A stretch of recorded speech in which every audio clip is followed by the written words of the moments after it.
Ladies and gentlemen, welcome back to Tyrion Cuthbert, Attorney of the Arcane, a game where nothing bad ever happens. Case in point, we have just been asked to speak in private with our morally compromised rival, and she's probably going to take us into a enclosed space where the previous person who was occupying our position was brutally assaulted to the point where their wounds made them faint in the middle of a court case. All of that comes together to create, a situation where nothing bad can happen. Either James, Solaris, AQ. For some reason I hear the Simpsons belch when I see that. Rory the Warrior and Roger the Worrier were reared wrongly in a rural brewery. That's quite the tongue twister. Wonder who that is specifically aimed at. Anyways, Tyrion has been led out of the courthouse and into the city by Ms. Tamora, who we are currently opposing in the trial. So, what's gonna happen? Every time you ask her where she's taking you, she avoids answering your question. Alright, we're here. You arrive at an empty alley in the frankly seedier part of the city. And Ms. Tamora approaches one of the derelict buildings. She's met with a large burly man who's guarding the back door. The man silently acknowledges her and steps aside to let her in. Ms. Tamora, where are we going? I'm sorry about this. I'm sure you're confused. But please trust me. I'll explain everything. Before you have a chance to ask for more information, she moves into the building. The man guarding the door looks at you expectantly. The entire situation doesn't sit right with you, but you still continue to follow her. Despite your recent disagreements, you know that you can trust her. Well, a bigger man than I.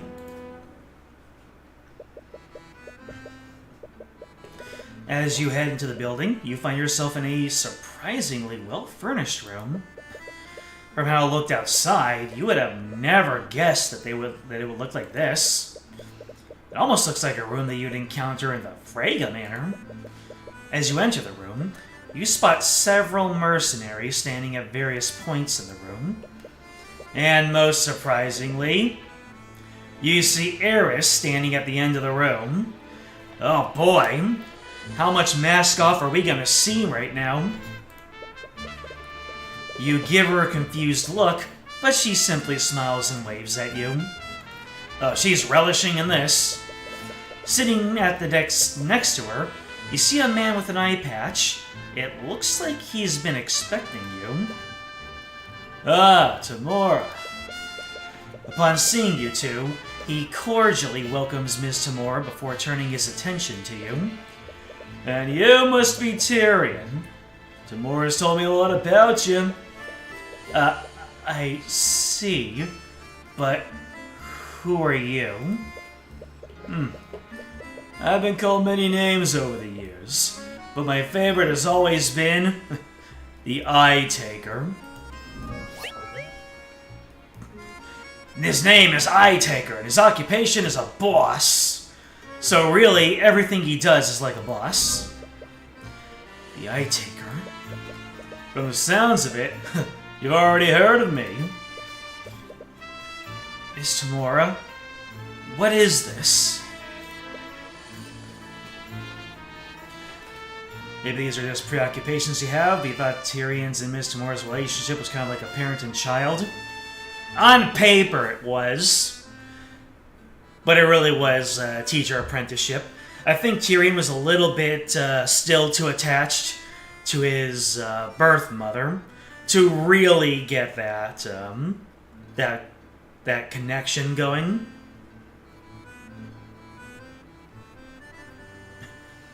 The Eye Taker doesn't seem to live up to his name, considering he's still missing one.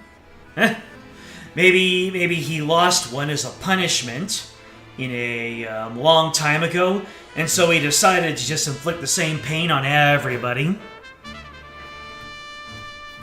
It is kind of interesting that when they mentioned the Eye Taker, they didn't, let me see, they didn't give, they actually gave him his proper portrait. Like, as soon as they mentioned the Eye Taker, they just showed us what he looked like immediately. Tyrion didn't know what he looked like, unless that's Eris feeding it to us. Eris is probably, you know what? I'm gonna let the player know what the Eye Taker looks like right now. So, Ruby has no words. She probably didn't even expect this moment to ever come. My daughter Eris has told me all about your work prosecuting this case. She's his daughter? But I have to say, I'm quite impressed. Getting a monkey to testify? I don't think I could even pull off a grift like that. You've pretty much blown past my expectations. Why, I get to the point. As soon as you interrupt him, you feel every person in the room tense up. You don't even need the eye to know that your interruption put them on edge. Relax, everyone. Kids will be kids. I'm a father myself, you know. And I'm sure he has all the control right now. There's another shoe is gonna drop. Yeah, I'll bet the Eye Taker is a patsy. And, like, either Eris used to be his daughter, or, like, as soon as she was born, something moved on in. And I'm telling you, something about Eris, the fact that we have had so much attention put on her, and the Eye Taker isn't the one who's been glitching reality out. The whole glitching reality out thing has been really expecting that Eris is the final boss of this whole thing. Whether the Eye Taker is working with her, knowing full well what she is, or he just sees her as his daughter, who runs a couple of errands to greasing up the wheels of his crime. Or maybe that's what they want you to think. Man, if the Eye Taker were the end boss and Eris was just his empowered daughter, I don't know. I've seen this story a couple of times. Anyways, I'll get straight to the point. I have a certain interest in the outcome of this trial. Explain. Little Lady Freyga has been a client of ours for a long time. I've done quite a lot of favors for her, and the time has finally come for me to collect those debts that Steelwind mentioned. They all belong to me. There's no need to worry. I know she's good for it. That is, if she can inherit House Freyga. What? Tamora's a good attorney, even without my help. If she's convicted, we can easily reduce her sentence by rubbing the right hands. But you see, there is that pesky Slayer rule. The thing is, Cuthbert, I need Beatrice Freyga to be acquitted in the current trial. So that's what this is about? House Freyga's gold? That's why you helped her murder William Freyga? Please, my goals aren't nearly so short-sighted. I have big plans, not just for Beatrice, but for this entire kingdom. And I need House Freyga for that. Just like you needed Justin Wei. Tyrion? Ah, Justin. It's really a shame what happened to him. Don't act so innocent. He would have never tried to rob Dracogen if you didn't threaten him. Is that so? Do you think I just randomly showed up on his doorstep one day demanding gold? He was the one who came to me for help. I just told him to pay back what he owed. If he hadn't come to me, it would have been some other criminal. But that's beside the point. Enough about what I wanted from Justin. Let's talk about what I want from you. You want me to throw the case? I love this kid. I don't have to beat around the bush with this one. No one will doubt you, especially considering the amount of work you put into this already. You don't need to do anything. Just take a dive. And let someone else take the fall?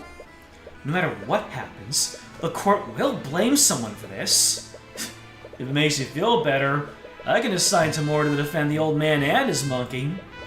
That way, everyone can come out of this unarmed. Everyone wins. Except for the fact that a murderer will be put in charge of House Freyga. Please. As if that's any worse than the people in charge of the other noble houses, huh? If you recall, there's already a murderer in charge of House Von Sanctus. They're all dirty. You've seen it, haven't you? They rig the system. They pay, threaten, or even kill people to get their way. All we're doing is, leveling the playing field. Tyrion, please just listen to him. How can you go along with this? I told you a long time ago that there were certain parts of my job I couldn't tell you about. Well, this is it. This is what we need to do to beat them. Those rumors about you, they're all true, aren't they? Forgery, bribery, blackmail. You're guilty of each and every one of them. And you used him to do it! Also, you could keep winning. You blackmailed Miriam, Miss Tamora. Oh, and so we should show any pity for that spoiled princess? A dreadful thought just entered your mind. Steelwind? She was attacked the day that Beatrice was arrested. Was that... I didn't know that's what they were planning. Despite my confidence in Tamora's skills, I'm afraid there was too much riding on this to leave to chance. You've got to make your own luck if you want to beat the system. Makes me think about,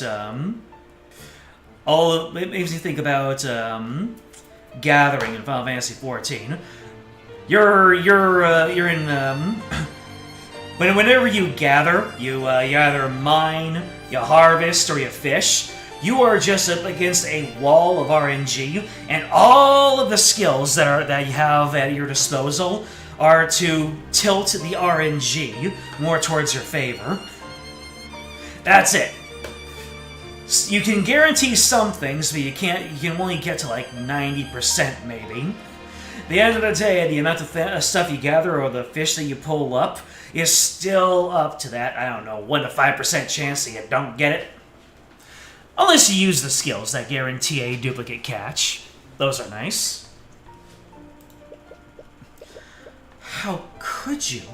She almost died. You never expected her to strain her injuries like that. And we definitely didn't expect you to take her place. So believe me when I say that I am being uncharacteristically reasonable right now.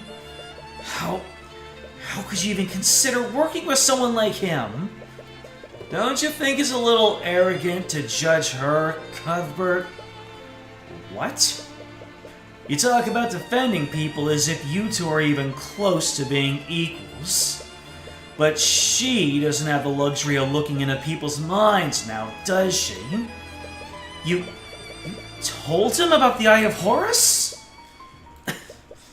The future of magic is changing, kid. Like I said before, I have big plans for this kingdom, and I also have big plans for you. Do you think I would ever... Tyrion, Stop. To be honest, I hate it as much as you do. Whether you like it or not, we need their help. But this is... Think about every client you defended. Think of Celeste. If you didn't have the Eye of Horus, what would have happened to her? If even one thing went differently, Pierce would have gotten away, and Celeste would have been executed. You've taken chances and followed your instincts, and that's worked for you so far. But what if it's not enough? What if the system is too corrupt for you to fight against next time? With the Eye Taker's help, you'll never have to worry about that again. If I had accepted his help sooner, I could have saved your mother.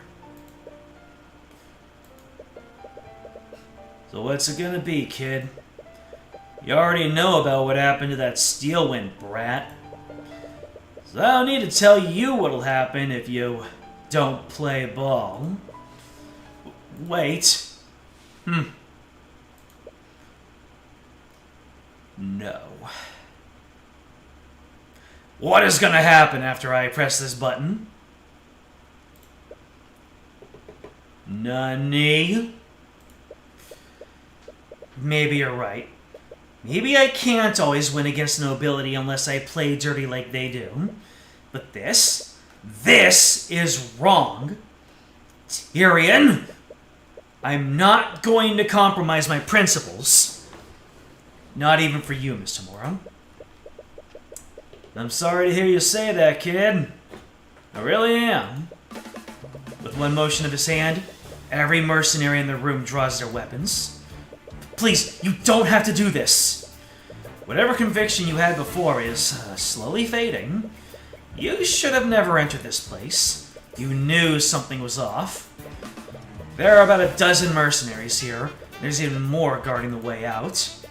You're nowhere near as physically strong as Celeste, but maybe you can make a break for it if you get lucky. No. Celeste? What the? How did you get in here? My whole job is keeping this guy safe. Do you honestly think I just let you take him to an undisclosed location? Doesn't matter. As if one girl will make a difference. Well, what are you all waiting for? Is that really her? Upon meeting Celeste, the mercenaries cautiously step back. No one wants to make the first move. Oh man. This monstrous aura, it has to be her. What the hell are you doing? You're surrounded! Despite his command, no one takes a step forward.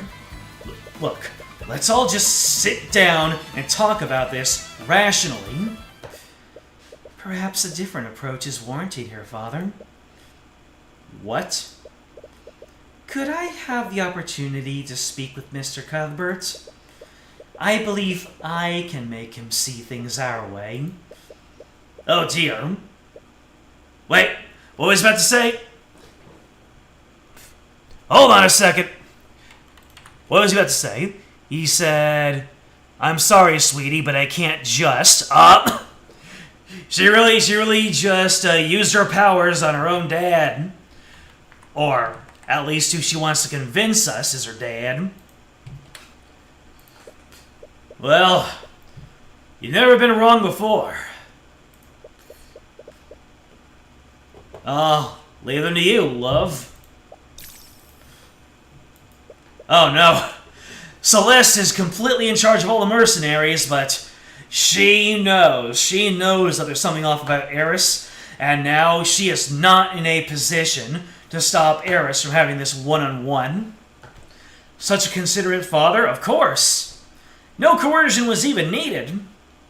Shall we go, you two? Celeste silently watches Eris with her sword drawn, but unlike the mercenaries, Eris seems unmoved. She merely walks past her and out the exit. You and Celeste exchange glances and follow after her.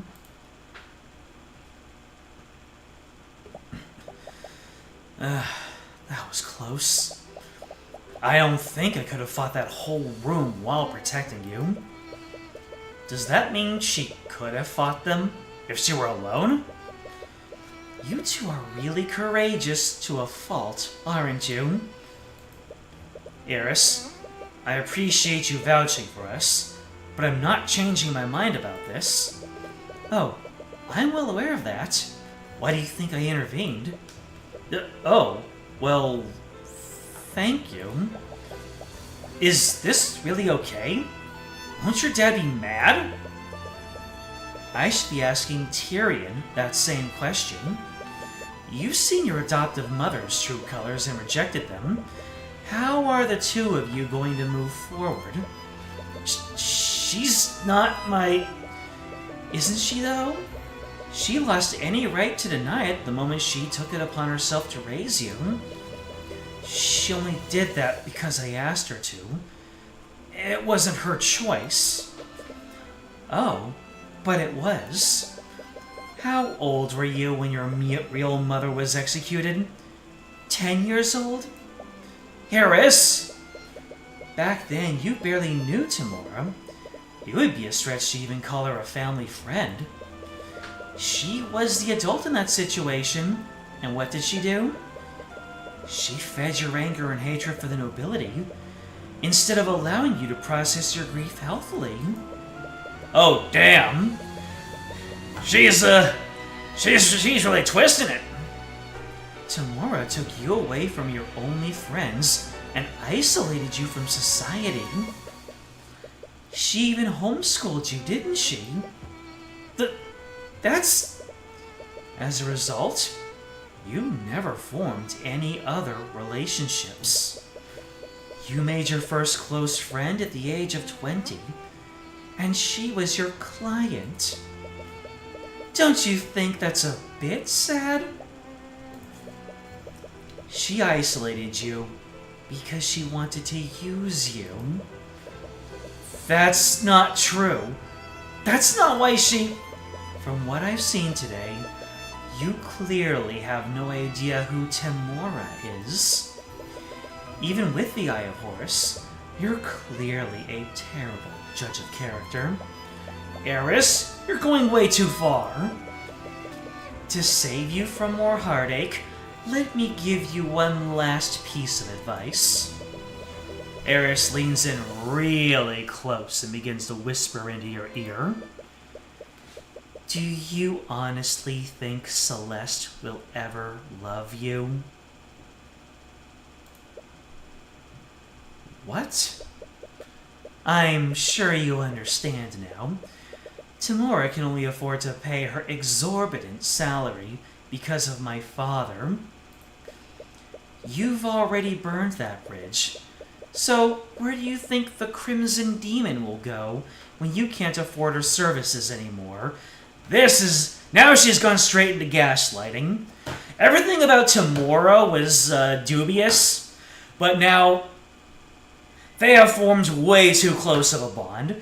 There is no proof that Celeste will cut and run as soon as the money dries up. No way, no how.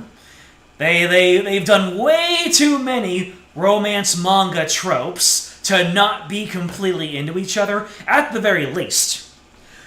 Celeste is going to stay as his partner, so she can keep helping him, work towards truth and justice. This type of gaslighting is super effective against you. You wonder how it'll work against Tyrion? My guess, Tyrion is a protag, so he's gonna fall for it hook, line, and sinker, or at least enough where it's gonna drive a wedge between himself and Celeste. Again. No, she's not. With Flintheart dead, she has to worry about her mother. Do you think she has the luxury of playing around with you for free? Or did you actually think she enjoys spending time with you? The mother is a good point, but I still think that Celeste would find a way to make it work. Tyrion, you have to look at this rationally. Any support or affection that she's given you has only been to keep you as an employer. Yeah, oh man. So right now, Eris is trying to turn everything on its head and say every tender moment they've had was her manipulating him into keeping her employed. That is evil, frankly. Oh. Okay. This moment is definitely going to take on a new meaning. Celeste talking about how much she needs to work up the charm to get work. I still think that these are two completely separate things. What Eris is trying to convince us of and what Celeste is talking about, they are still two completely different things. But there's enough of overlap there that there is reason to believe that, you know, Tyrion is probably going to fall for it enough to get some tension going. Why are you doing this? Because I want to finally I'm just trying to keep you from getting hurt. She says she wanted to break me. Now, is she talking about me or is she talking about Tyrion? It may seem cruel, but you have to be realistic about these things. You trusted Tamora and she betrayed you. Try not to make the same mistake twice. Celeste didn't hear anything she said, but she seems to notice how it's affecting you. Eris, that is enough. My apologies. I've been told that I've been too blunt sometimes, but I do hope you'll think about what I said. Anyways, the trial should be starting soon. We should make our way back to the courthouse. I'm genuinely curious to see how this trial ends. If our expert is any indication, controversially... Hey, Tyrion? Are you okay? What did she say to you? She reaches for your hand, but you instinctively yank it away from hers. Well, here we go. Tyrion has to play the part of the fool in order to keep our attention high.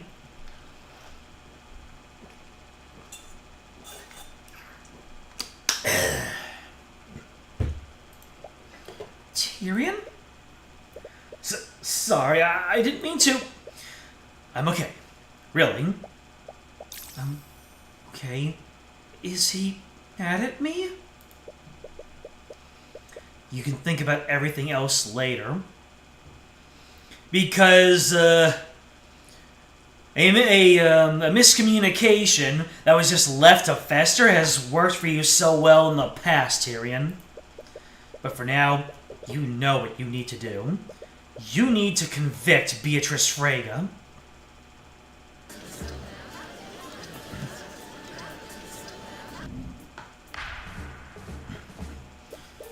Court is now resumed for the trial of Beatrice Frege. Is the defendant prepared to take the stand? Tamora, I asked you a question. Is the defendant prepped or not? She is. If the prosecution still wants to move forward with, the prosecution will be moving forward with this. Please bring in the witness.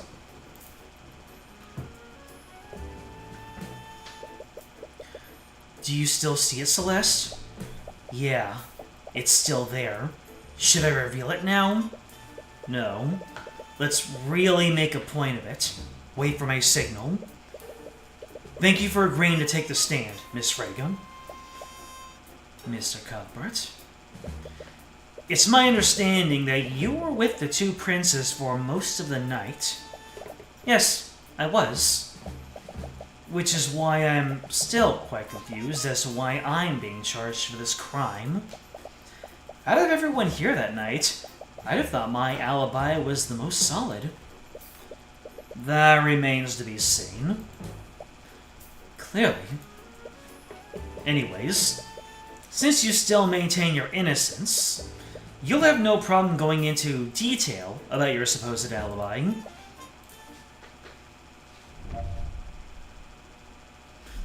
Beatrice reminds you of a brand of milk? Do tell. As you know, I was with Crown Prince Aster and Prince Alaric for most of the ball. I went there after my meeting with my father, and I remained with them until I was arrested for his murder. Lord Steelwind and the Kingsguard kept watch over me for the entire night as well. I neither had the means nor the opportunity to steal the Sword of Spell Eating and break into my father's study to murder him. Hey, yo! Tyrion is pulling past the veil. He's not waiting for me. And that, Miss Freyga, is where you're mistaken. You definitely had the means to commit both crimes while under the eye of everyone there that night. Most effective tool an attorney has is revealing a contradiction in a witness's testimony. Not only completely shatters your opponent's argument, it also makes the court doubt whether the witness is acting in good faith. Usually, you'd use evidence to reveal contradictions like this. Now, Celeste...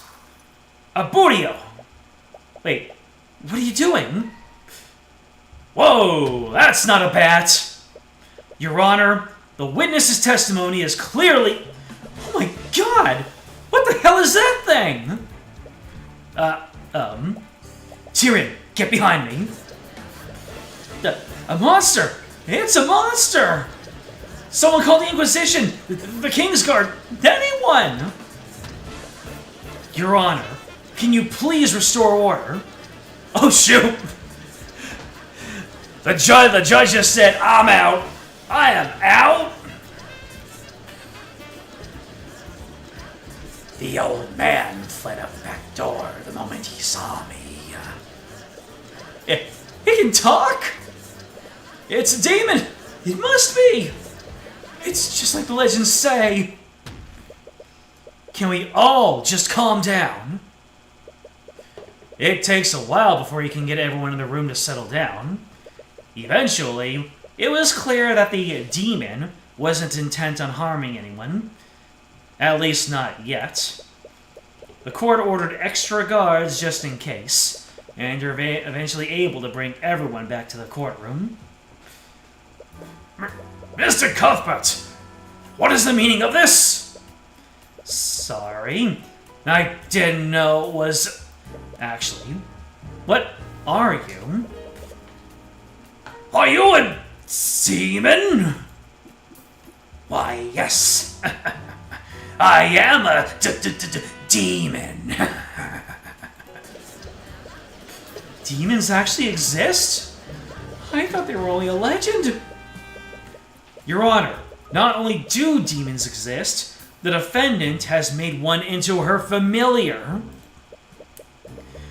She's only blind in the literal sense. She's constantly looking through the eyes of her familiar to see. And? What do you mean, and? It's pretty obvious that making a pact with a demon is incriminating by itself. Tell me, Your Honor, do the laws of Wyvergard prohibit entering in accord with a demon? They don't, but... Then my client has committed no crime. Even so, I would have preferred not revealing Marunath like that. Marunath? Is that your name?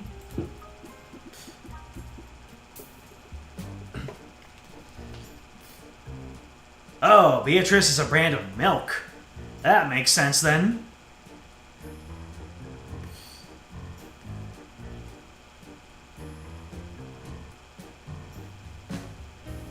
And Dairy Land too. Now, we've just got, what is it? Lucerne? and a couple of other brands that I can't think of off the top of my head. Marunath is what most people call me. Can you move up a little bit? You're being covered up by your name. How far is this text gonna go? His name is Marunath. His occupation, demonic familiar. Ah, I thought the text was just gonna go straight off the screen.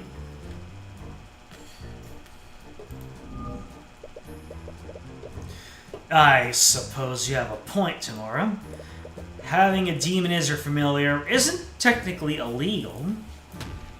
However, this does prove that the defendant had a way to commit the murder, all while under the eye of everyone in the ballroom. Could she have sent Marunath upstairs to the gallery and then had him steal the Sword of Spell? Oh, she could have sent Marunath upstairs to the gallery and then had him steal the Sword of Spell Eating. After that, they would just need to traverse the vents in William's study, just like Eugene did that night. The fact that her familiar is a demon proves that she couldn't have done that. Explain.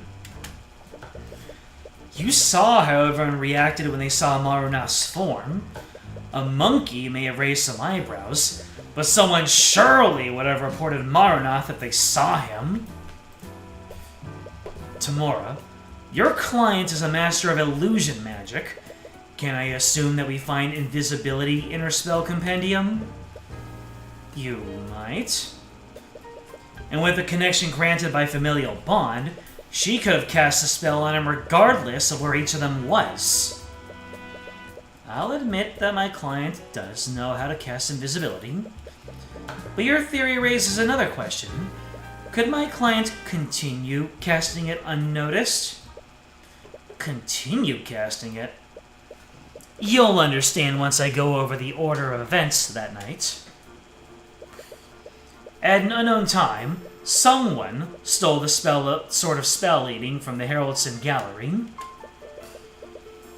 Due to the timing of this, I'll admit that it would be logically consistent if my client was the thief. However, sometime later, my client met with the Crown Prince and was watched closely by the King's Guard. From witness accounts, including yours, we know that this happened at 12:45 a.m. And since this time, my client didn't leave Kingsguard's sight. It was around this time that William Frege retreated to his study and locked the door. He made a point of telling everyone that he didn't want to be disturbed. Then, at 1:03 a.m., Lord Haraldson finally discovered that the sword was stolen. He reported the theft to the Inquisition, and they activated the lockdown system. Shortly after the report, Leif Frege tried to speak with her father about the theft. William Frege reiterated that he did not want to be disturbed. Leif saw his face, and there weren't any traces of illusion directly on his body. This means that William Frege was still alive at this time. Unbeknownst to everyone at the time, William Frege was attacked by the murderer at 3:12 a.m. This is confirmed not only by Jan Hughes' testimony, but also by the autopsy report. Then, at 3:26 a.m., the King's Guard found the Sword of Spell Eating in my client's old room. The King's Guard tried to arrest my client for this, but the Crown Prince told them to stand down. Finally, at 3:36 a.m., the lockdown was lifted. Jan Hughes reported what he heard, and that's when the Inquisition and the King's Guard discovered the body. The theft must have happened before 1:23 a.m., when it was actually reported. In order to keep Marunath concealed at every step, my client would have needed to keep him invisible from 1:03 a.m. to 3:12 a.m. Not only that, she needed Marunath to wield the Sword of Spell Eating to ignore the effects of the anti-magic fields. This means he would need to be invisible for more than an hour. What's your point? Tyrion, looking at your court records. The duration is 1 hour, baby! My point is that invisibility has a duration of 1 hour. I'll admit that my client could have cast invisibility before she met with the Crown Prince, but if she wanted to keep Marnoth invisible, she would have needed to recast the spell at some point that night.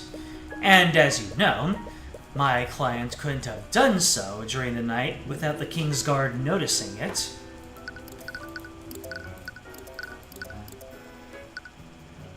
The incantation is Occultare.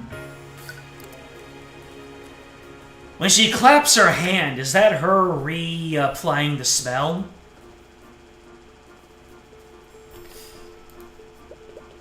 Your logic makes sense. That can only mean that the defendant refreshed the invisibility right in front of everyone watching. In front of the entire Kingsguard, 2 princes, and Lucio Steelwind? As unlikely as it is, it's the only conclusion I can come to. I had a feeling you'd say that.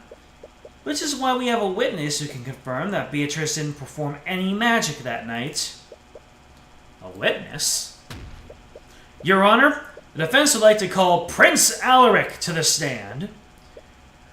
Going for the brother. She knows that Aster would have been ride or die. I see. He would have certainly been close enough to notice the defendant casting magic. But wouldn't the Crown Prince's testimony be more suitable? Are you trying to say that Prince Alaric is unqualified to give proper testimony, Your Honor? Of course he's saying that. The kid is 7 years old. No, of course not. Is the prince ready to testify? Grow a spine, for Lord's sake.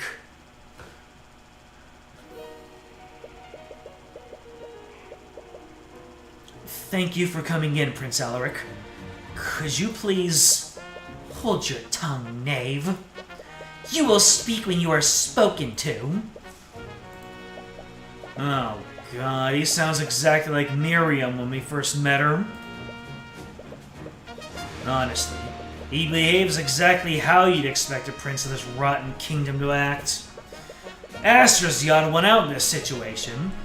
You should wonder what made him so down to earth. Your Highness, Mr. Cuthbert believes that the defendant used her magic while she was with you and the Crown Prince.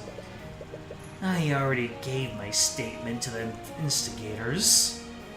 The instigators? He doesn't mean investigators. Unless instigator means something else that I'm not bringing up. This man dares to question my testimony? That's usually how things work in court, yes. He said it, not me. Wow. The judge didn't even think twice about throwing you under. Man folded under zero pressure. But very well. If my testimony is required to strike down those redundant accusations, I will bestow it upon you. Redundant? Don't you mean ridiculous? Mr. Cuthbert, do not dare to suppose what His Highness really means. His boast must be shining from all that licking you're doing. What was that? Nothing.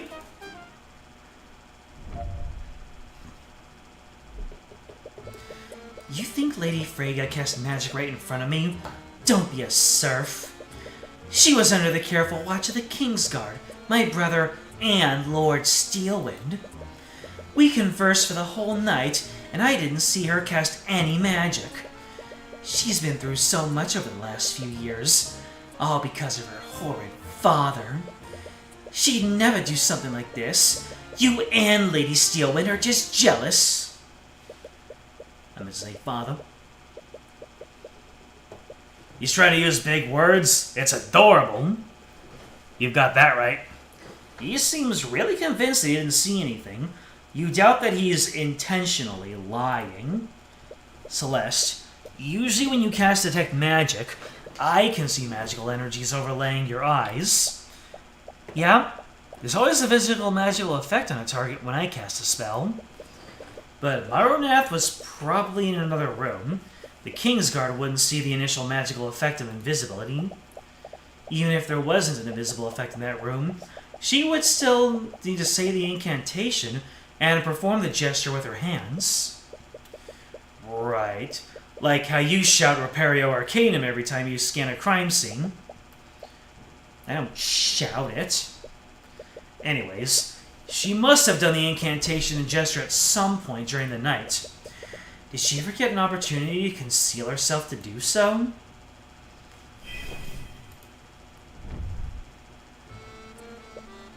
Celeste, what do you usually need to do to cast a spell? Honestly, there's a lot of things I need to account for. Stamina and focus are a big part of it. Assuming that she's in perfect condition, what's the bare minimum that she would need to do? Well, she would have to focus her magic, say the incantation, then perform the gesture with her hands, all at the same time. That does sound pretty conspicuous, but she must have hidden it somehow. Yeah? Well, she does have that habit of clapping her hands. I wonder how loud she needs to be in order to say the incantation. Maybe she mutters it under her breath, or she masks it with the sound of her clapping.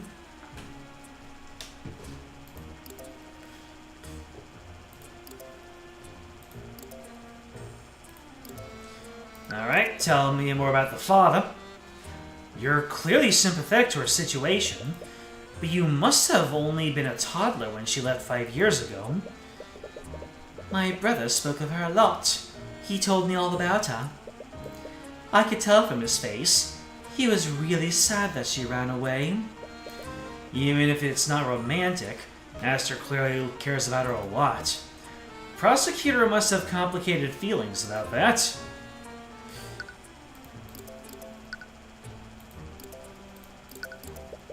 If I recall correctly, you and your brother were with her until she was arrested for the murder. What did you speak about? She told us stories about what she did while she was away. She was researching something. I forgot what she said. Something about the old cult? Do you mean the occult? Oh, shoot. Look at this incantation. Occult array. So if she was able to fit the word, if she was able to pronounce the incantation by talking about an occult array, then that would have been the magic right there. And the gesture is to clap both hands together. Damn.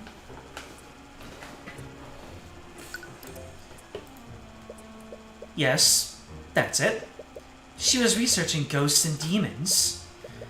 Considering who her familiar is, her research must have paid off. Anyways, Your Highness, can you please add this to your testimony? If I must. She told me how my brother about... Ha! The occult are a fascinating phenomenon. She told me and my brother how the occult are and I didn't see her cast any magic.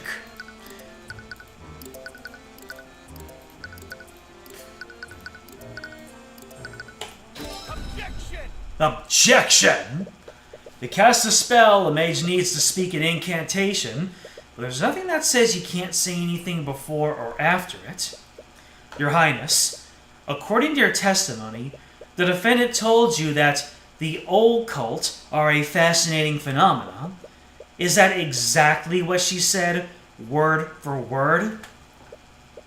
Yes, The stories she told us were quite interesting. They really struck a chord with me. I see. Well, even if they were interesting, your testimony proves that she did cast the invisibility spell that night. Are you deaf? I already told you. No one heard her say any incantations, nor did they see her perform any gestures. Unfortunately, your testimony proves the contrary. Beatrice Frege said an incantation and performed a gesture right in front of you, all without anyone even knowing it. What?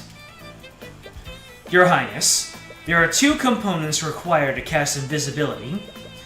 First, the caster must speak the incantation, occult array, and clap both of their hands together.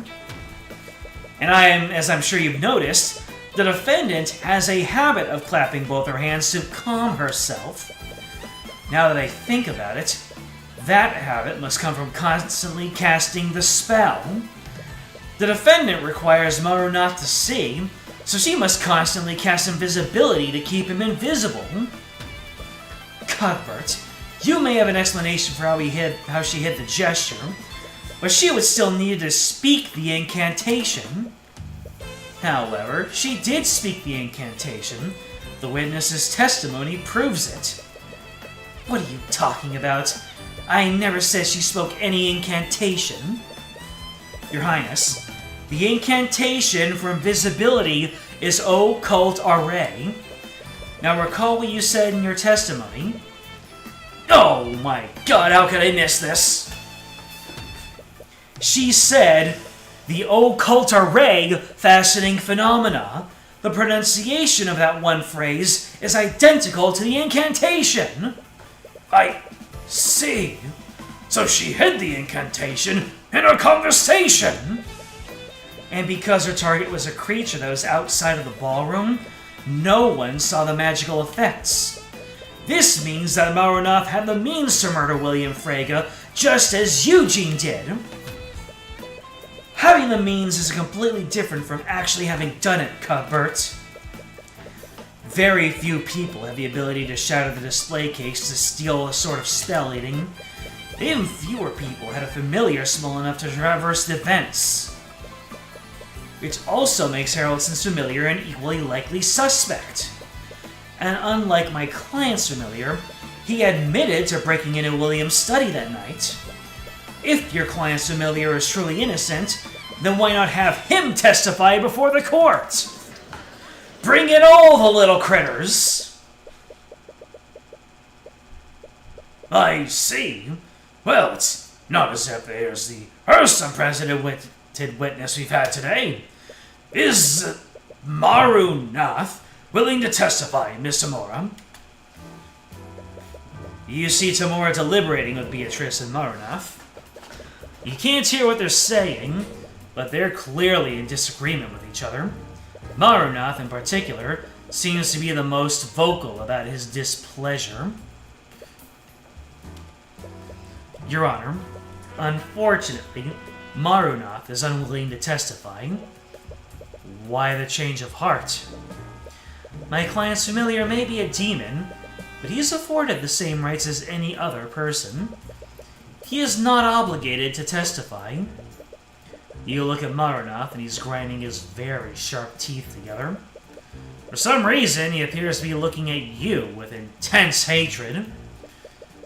Why are they being so secretive all of a sudden anyway? A witness can refuse to testify to avoid incriminating themselves, but a refusal to testify is suspicious in and of itself. Tamora had no issues with Beatrice taking the stand earlier, so why would she change her tune when it comes to Marunath? And despite what she said, Marunath seems like he disagrees with their decision the most.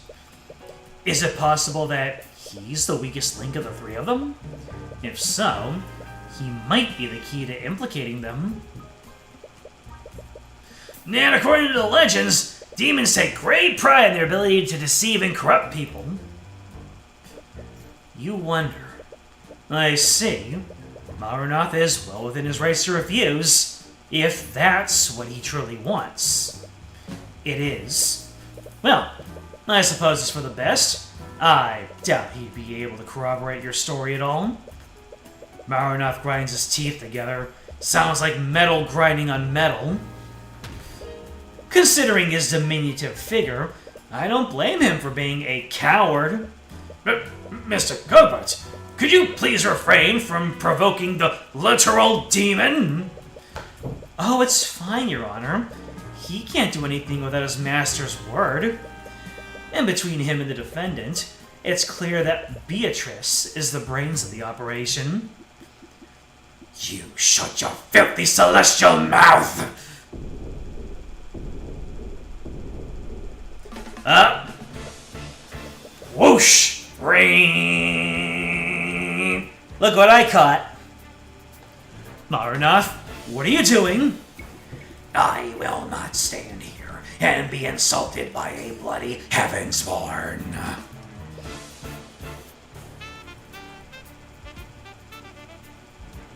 Hold up. My wallpaper down there. Is that not just imagery? Is Tyrion an actual heavensborn?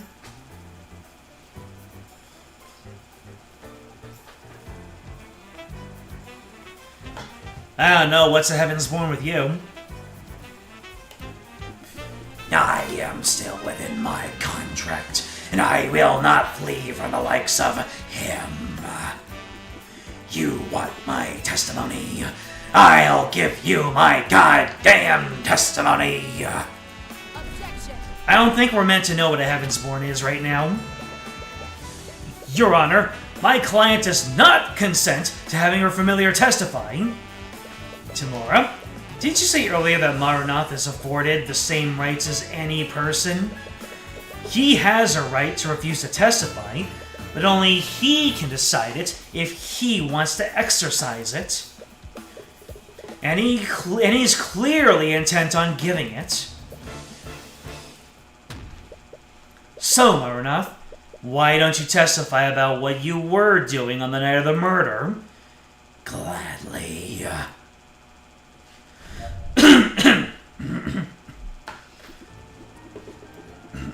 I provided sight to my keeper while she spoke with the princess. I'll admit she did cast invisibility on me during their conversation. She needed to keep me hidden after all. But I never left the room where my master was. Nor did I steal the sword of spell eating.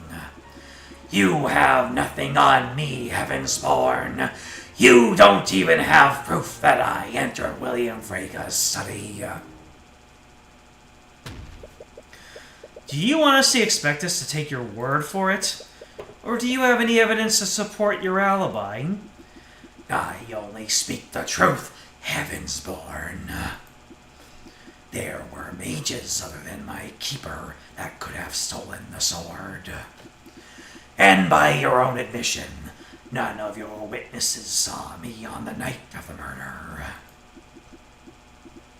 The one lacking evidence is you. He has a point. You still need definitive proof that ties him to the murder. Presenting contradicting the evidence might not be possible. However, he's clearly lying in his testimony, and there's something strange about the way he's speaking. Why is he pausing so much? You're not saying any thoughts through the eye, but perhaps you can try to interpret the meaning of his words.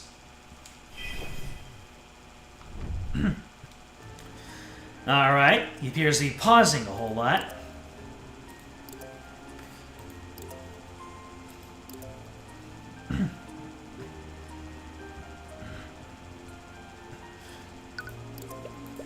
Why do you keep calling me that? Oh, does the Heavensborn not know the nature of his blood? Your blood? Could you be referring to your mother? Wait, do you know where my abilities come from? Oh, how marvelous. You don't know, do you? If you make a pact with me, child, I can tell you the nature of your blood, and much, much more. Mr. Cuthbert, please don't make deals with the devil in my courtroom. I wasn't planning to, Your Honor. Might have to give the demon voice a rest. It is tearing me up inside. It's tearing up my heart when I voice you.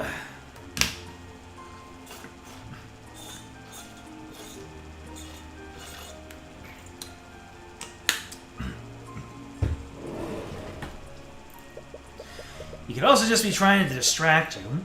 You should stay on task. He's definitely more direct than most witnesses. Yeah, but he's still clearly lying. There's something off about the way he's speaking. He pauses before saying certain statements. You need to interpret the statement that seems most suspicious. Well, he does pause twice in this statement, so I'll give it a try. Objection! And that's not it.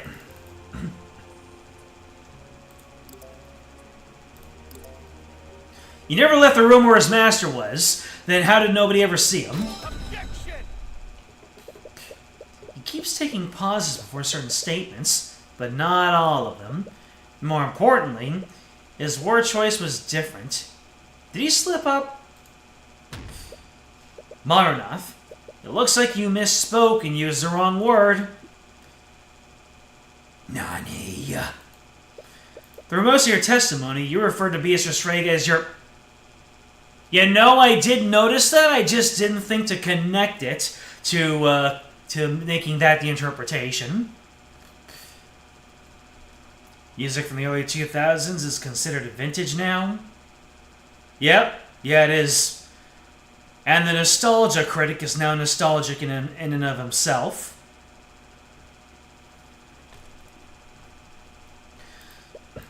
But you referred to her as your master during one statement. Why is that? For the first time, he doesn't have a response.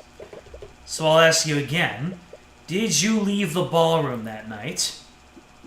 I didn't leave the room where my master was. Okay, I'm gonna have to give that a rest. It seems that taking a pause and then going back to the demon voice hurts even worse somehow.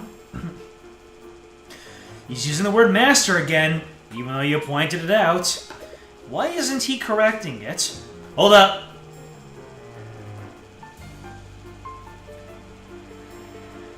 Did William Frege make a deal with Marunath?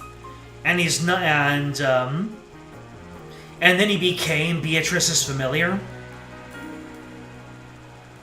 So is his master William Frege, at least up until he died?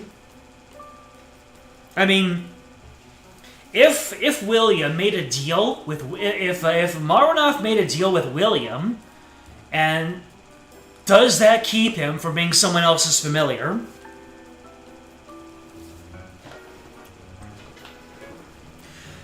You might answer to a higher demon. Here's the thing, though. If Marunath was in William Frege's study the entire night, and William Frege was his master, then that would have been a truth. He'd be telling the truth. Or maybe there's an... Oh, wait. Is it Eris? Was Eris hiding somewhere in William Frege's room? Because anytime we're trying to spitball things, it always comes back to Eris, okay? Does that mean he's intentionally using that term? If so, why? Why is Marunath using the term master? Beatrice is not Marunath's master. Okay, if you take his words at face value, the master he's referring to isn't Beatrice. And if Beatrice isn't his master, then his statement never left the room where his master was would technically be true. Why even bother making that distinction? He clearly has no moral hang-ups about committing murder. He could have just lied. Why wouldn't Marunoth simply lie? Demons pride themselves in tricking and corrupting humans, so why would he just lie in his testimony? Demons are not able to lie. It can't be. Demons are clearly different from humans, but would they seriously have a limitation like that? It would explain why Tamora and Beatrice were so opposed to having him testify. There's only one way to know for sure. Witness, can you repeat the following statement for me? Tyrion Cuthbert's hair is green. What kind of ridiculous request is that? Another pause. I'm afraid I must agree, Mr. Cuthbert. Please don't waste our time. I'm just conducting a little experiment, Your Honor. So I'll ask you again, Marunoth. Say the following phrase, Tyrion Cuthbert's hair is green. Your Honor, Cuthbert is clearly making trivial requests to stall for time. His request is not worth a response from the witness. That's not what I'm doing, Tamora, and I think you know that. Marunoth, we truly don't know much about demons aside from the stories told in myths. So is it possible that demons are physically unable to lie? I don't know why, but even if he wasn't tiny, just that fierce design with him just reacting like so is great. You think he would get angry, but Marunoth is genuinely gobsmacked right now. Damn it. I'm sorry, Mr. Cuthbert, but that seems quite ridiculous. Why wouldn't the witness be capable of lying? I genuinely don't know, Your Honor, but his testimony speaks for itself. He can easily refute it by granting my request. Say Tyrion Cuthbert's hair is green, witness. You said it yourself. Tyrion Cuthbert's hair is green. That's not what I asked for, witness. Repeat the statement I told you, word for word. Nothing before or after it. Objection. Your Honor, the prosecution's argument is absurd. The witness is not obligated to fulfill such an outrageous request. I might be compelled to agree with you, Mr. Mora, if the witness wasn't clearly avoiding fulfilling that request. Well, we're all waiting, Marunoth. You can easily prove me wrong by repeating my statement plainly. You filthy heavensborn! Say it, Marunoth. Tyrion Cuthbert's hair is... Tyrion Cuthbert's hair is... blonde. Technically, it's a dirty blonde. Oh, shut up.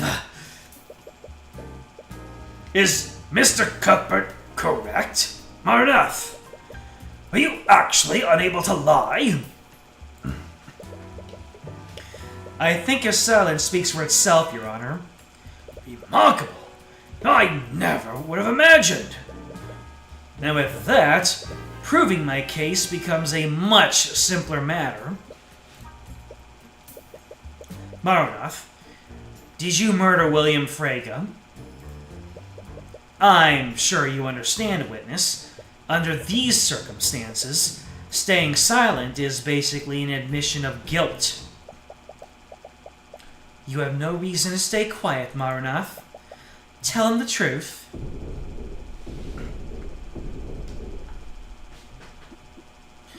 Lady Beatrice, what are you? I believe it's time to come clean, don't you, Marunoth? I see. So that's your play. Don't think you can just stall for time, Miss Frege. Marunoth has no choice but to answer the question. Do it, Marunoth. Tell the court the truth. to answer your question, yes. I did murder William Frege. What are you doing? Miss Frege, does this mean you are confessing to the murder? Oh, Your Honor, I'm not admitting to anything. The confession comes from Marunath himself. But your own familiar just... Let me ask you a question, Marunath. Did I order you to murder my father? No, you did not, Lady Beatrice. Huh? What are you talking about? You're lying, aren't you? Demons are physically unable to lie, Mr. Cuthbert. Ooh, she's got the evil face on. Mask off, baby! Damn it, she's right. She must have done something. Did she plan for this? She must have arranged things so that statement would be technically true. She could have asked someone else to give the order, or she could have just implied it. Either way, she can just plead ignorance and blame everything on Marunath. Still, this isn't over. Oh, is that so? Let me tell you, this trial was over the moment Arya turned her blade against me. I don't care who you are, man, king, or demon, you are not going to get away with this. Oh, I do love the gravitas behind that, but I wonder how long it will last. Hit me with your best shot, Heavensborn. And now she's saying it. Oh no, not the argument! And I can't save Scum during an argument. This is bad.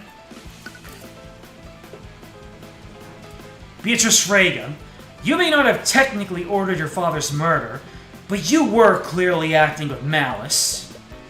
You brought something dangerous into the manor, something that you knew would harm your father. Oh, really?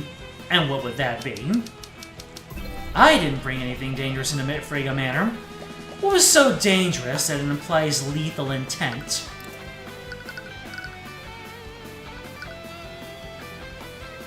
Lethal intent? Is it your familiar?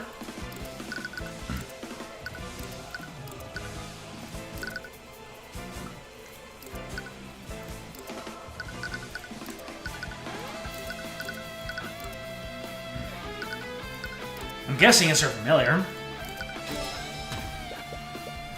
You brought Marunath into Frege Manor last night. That night. You were clearly planning to murder your father from the start. I require Marunath to see that does not imply lethal intent. But you brought a demon into that house. As a result, your father was killed. That's hardly an innocent mistake.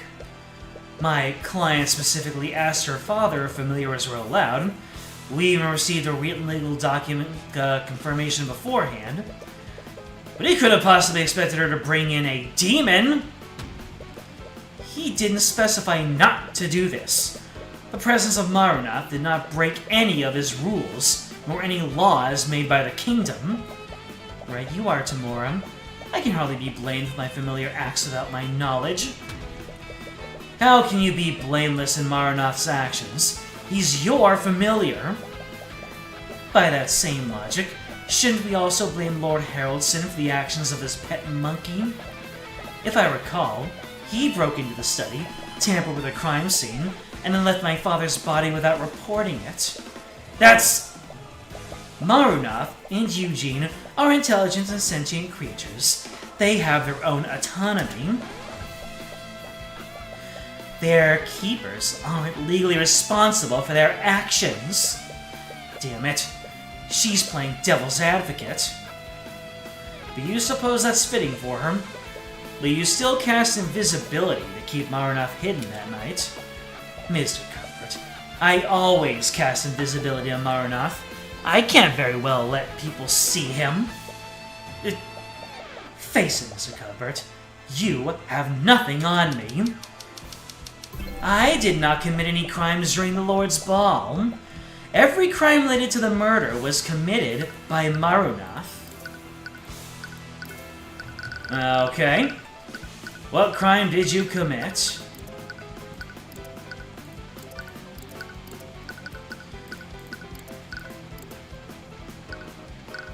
What points to a crime that was committed?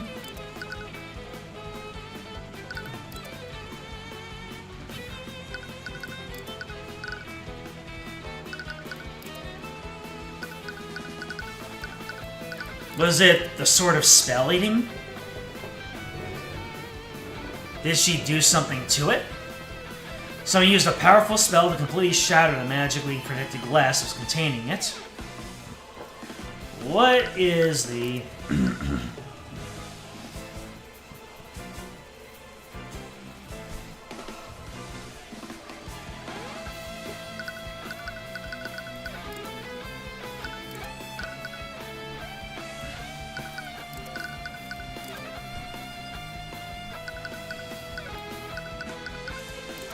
She must have had a part in stealing the sword of spell eating. Beatrice, Marunath required your magic to break the wards guarding the sword of spell eating. You may be able to explain why you cast invisibility that night, but you can't explain why you cast an evocation spell powerful enough to shatter the display case. Oh, that. I'd almost forgotten. I plead guilty. But what? To the charge of grand theft, I mean. I ordered Marunath to help me steal that artifact so I could sell it on the black market. I would have never imagined that he'd use it to murder my father. Right. Doesn't matter if she's found guilty of stealing the sword. The Slayer rule only takes effect if she's found to be responsible for her father's death. Damn it! Is there seriously nothing you can do? Marunath will take the fall on Beatrice's behalf. Marunath does not really hate you, still do the right thing and tell the truth. Oh yeah, I'm sure a demon has all the intention of doing the right thing. That still doesn't absolve you of bringing a demon into the Lord's Ball.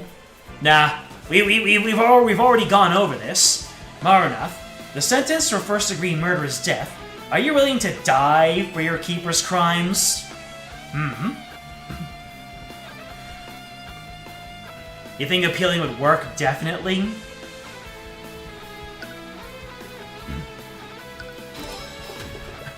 Marunath, the sentence for first-degree murder is death. Are you really willing to die for your keeper's crimes? No, you stupid Heavensborn. Demons never truly die. When our bodies are destroyed, we return to the abyssal hells. Hell? If I were to die in accordance with your laws, I would only return to my plane unharmed. What? Even if I could die, a fate much worse than death awaits me if I fail. Ugh. Those three are a pain to argue against when they're together. You can't break Beatrice's confidence at all. So, do you have anything else, Mr. Cuthbert? I didn't think so. Your Honor, it appears we found the true culprit. I can't believe you killed my father, Marunath. I'm so cross with you. I should give my apologies. I won't do it again. Don't worry. I forgive you. For killing your father? Oh, this is such pageantry. Now then, is there any reason why this trial hasn't ended already, Your Honor? Come on! Don't you have anything else? There is one thing. Damn it. Not again. Oh, is that all you can do now? Glare at me?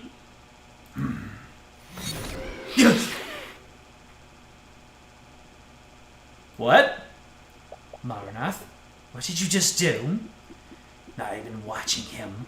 He's been using an old celestial trick. But it's weak. Your divine gaze won't work here, Heavensborn. You... It looks like that was your last piece, Cuthbert. No.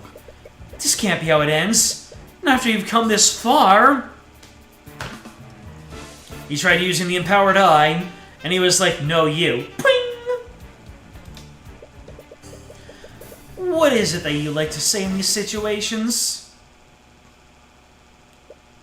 Checkmate, Cuthbert. Well, I have to say this is one of the more eventful trials I've overseen. It was many things, if not enlightening, but I suppose it all ended the same. Come on, think of something. Anything.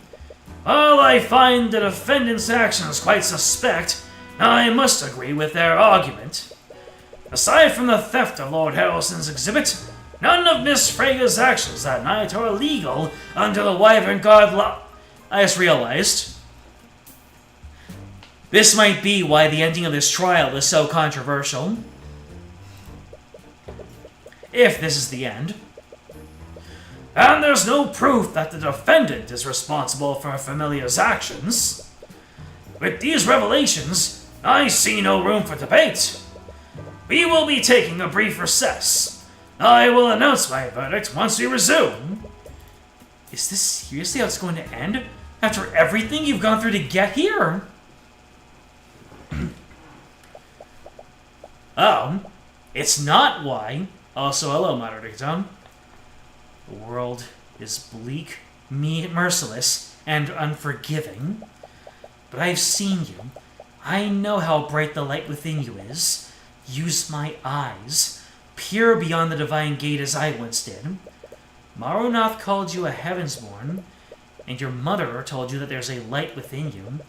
You have no idea what that means. What even is the divine gate?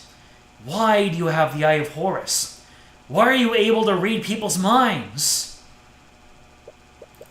You've been so lost lately, but you thought you finally figured out who you're supposed to be. But all of this, everything you've been working towards, it was all a lie.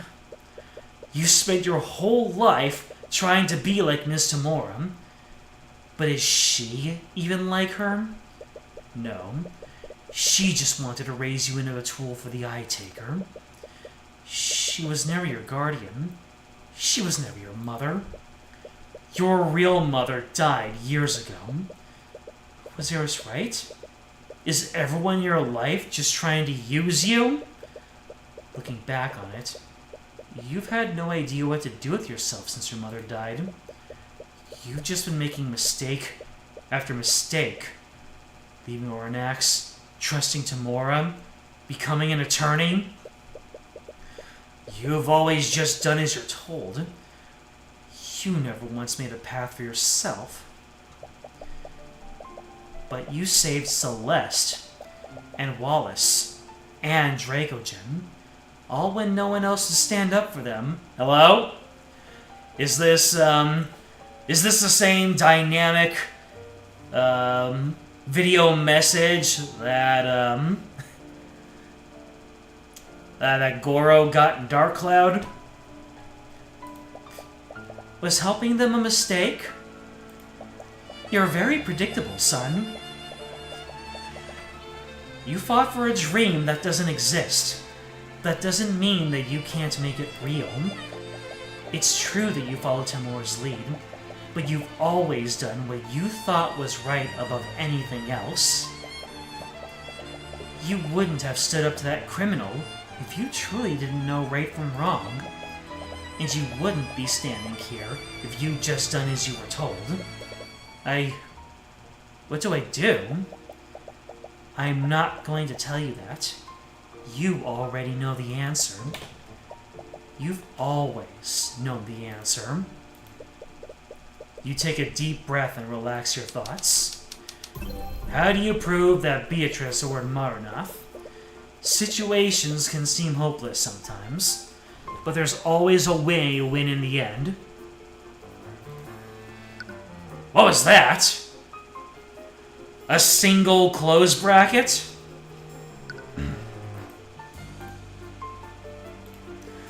Nope. Physical evidence? Okay, so let me see.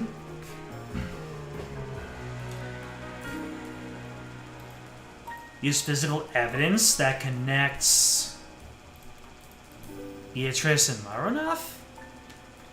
Oh, wait. How do you prove that Beatrice ordered Maronoth?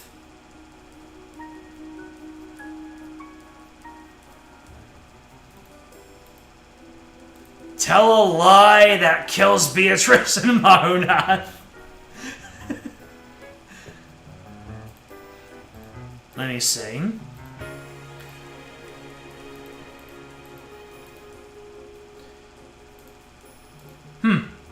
How do you prove that Beatrice ordered Maronoth? Use deduction?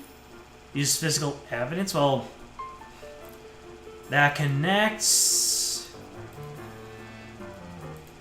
Harold, Tyrion, Leif. How do you prove anything in these games? It's not a trick question. Really?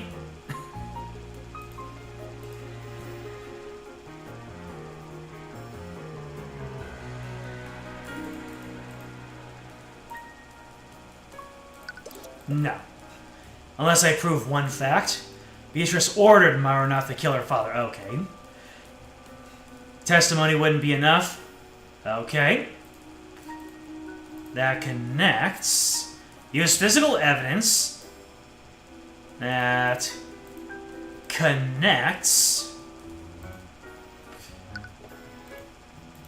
Beatrice and Maronoth? I don't know what I expected. I thought that there was a connection between them already, and that would be redundant. But I guess not. It was not a trick question. I mean, we already know that there's a connection between them. They're keeper and familiar. But hey, I guess I'll let Tyrion cook here. In order to convict Beatrice, I need to prove that she was responsible for Maronoth's actions. Oh, that's it. People leave trails. Even when they think they've committed the perfect crime, something always gets left behind. There has to be something that proves Beatrice gave Maronoth the order. Beatrice's relationship with Maronoth is clearly different than a relationship between two humans. What is unique about Beatrice's relationship with Maronoth? Their connection is facilitated through a spell. Wait, that. Something about a human's relationship with a demon. Oh wait, a pact? Huh. So is she not the so is Maronoth not a familiar?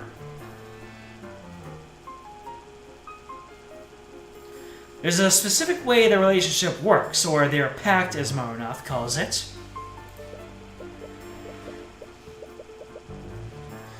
Wasn't there something that someone said? But what was it?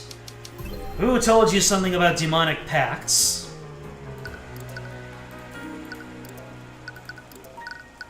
Wasn't it Eris? No. No, wait. Something in history was, wasn't it you? Yeah, it was. I'm gonna blame Eris for everything, even if it doesn't make sense. Alright, the sort of spell eating is said to have been forged using a pact between a demon and a mage. Isn't making a pact with a demon just asking for trouble? They definitely betray you the first chance they got. Well, legends say that demons often drafted blood contracts for this reason. You mean like a legally binding document? The concept is similar. Well, once you sign a blood contract, both you and the demon are magically compelled to fulfill its terms. That's right. Beatrice must have made a blood contract with him. A legally binding document that must describe how the relationship works. Leif did tell you that Beatrice would never trust someone that she couldn't control. Has that disembodied voice talking to the player actually been Frey this entire time? Talking to Tyrion? So she would only put herself in a situation where she had full control over Marnath's actions. But it's not as if they'll ever show it to me. It'd be a tall order to even prove that blood contracts even exist. I guess you have a point. But if you ask me, I think you've done a wonderful job so far. So just this once, let me guide you the rest of the way. What? Tyrion, your eyes don't actually read minds. They give you the means to reveal truths that are being concealed. You can pull the truth out of anyone, and anything. The truth. So, say it together with me. Marnath, dweller of Avernus! Wait, what are you doing? By the Eye of Horus, I issue upon you a divine edict. Release thy guards, and manifest your blood contract with Beatrice Freyga. Oh my god. Is this the controversial part? Frey comes on in and says, "Here you go. I'm going to throw the evidence that you need right at your fingertips." Still no. Damn. I'm just gonna shut up then and let the game play out. You'll understand it when it happens. I see. So I'm gonna have such a visceral reaction to it that I'm just gonna point and say, "That's the one." It's a legal document written in blood. It's also 50 pages long. Luckily, you somehow know the excerpt of the section you need. Marnath is prohibited from killing or injuring any and all humans. Beatrice Freyga can designate individuals that are exempt from this rule, and exempted individuals will only remain so for 24 hours. After that, Marnath cannot harm them unless told otherwise. Damn. You did it. But how? Was that really your... No, that's not important right now. She gave you what you needed. The rest is up to you. What in the nine hells was that? You... When did you learn to... Mr. Cuthbert, what just happened? Your Honor, I just made the witness manifest their blood contract. You did what? Blood contract? You can think of it as a legally binding document. It lays out the terms of the pact between Beatrice Freyga and her familiar. Incredible! Where did you learn how to do such a thing? The library. Wow! To think that our kingdom had access to such knowledge! Yeah, I'm not buying it. How did you really find out how to do that? It's a long story. You're not sure if she'd believe you even if you told her. Anyways, the defense's argument is such. Marnath was acting alone, and the defendant is not to blame for his actions that night. However, take a look at page 7 of this blood contract. It specifies that Marnath is prohibited from killing any and all humans. There's only one scenario where he can do so, and that's when Beatrice Freyga designates someone to be exempt from this rule. Beatrice Freyga, you didn't directly order Marnath to kill your father, but you implied it by telling Marnath that he could kill him. Not only that, you did so within the 24 hours of the Lord's Ball. Your intent was clear. You brought Marnath into Freyga Manor with full knowledge that he could and would kill William Freyga. And that is checkmate.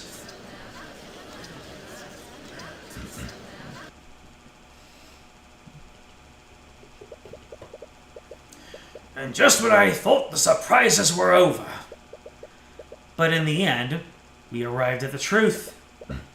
I suppose I can't disagree with that. What do you have to say for yourself, Lady Freyga? Do not call me that.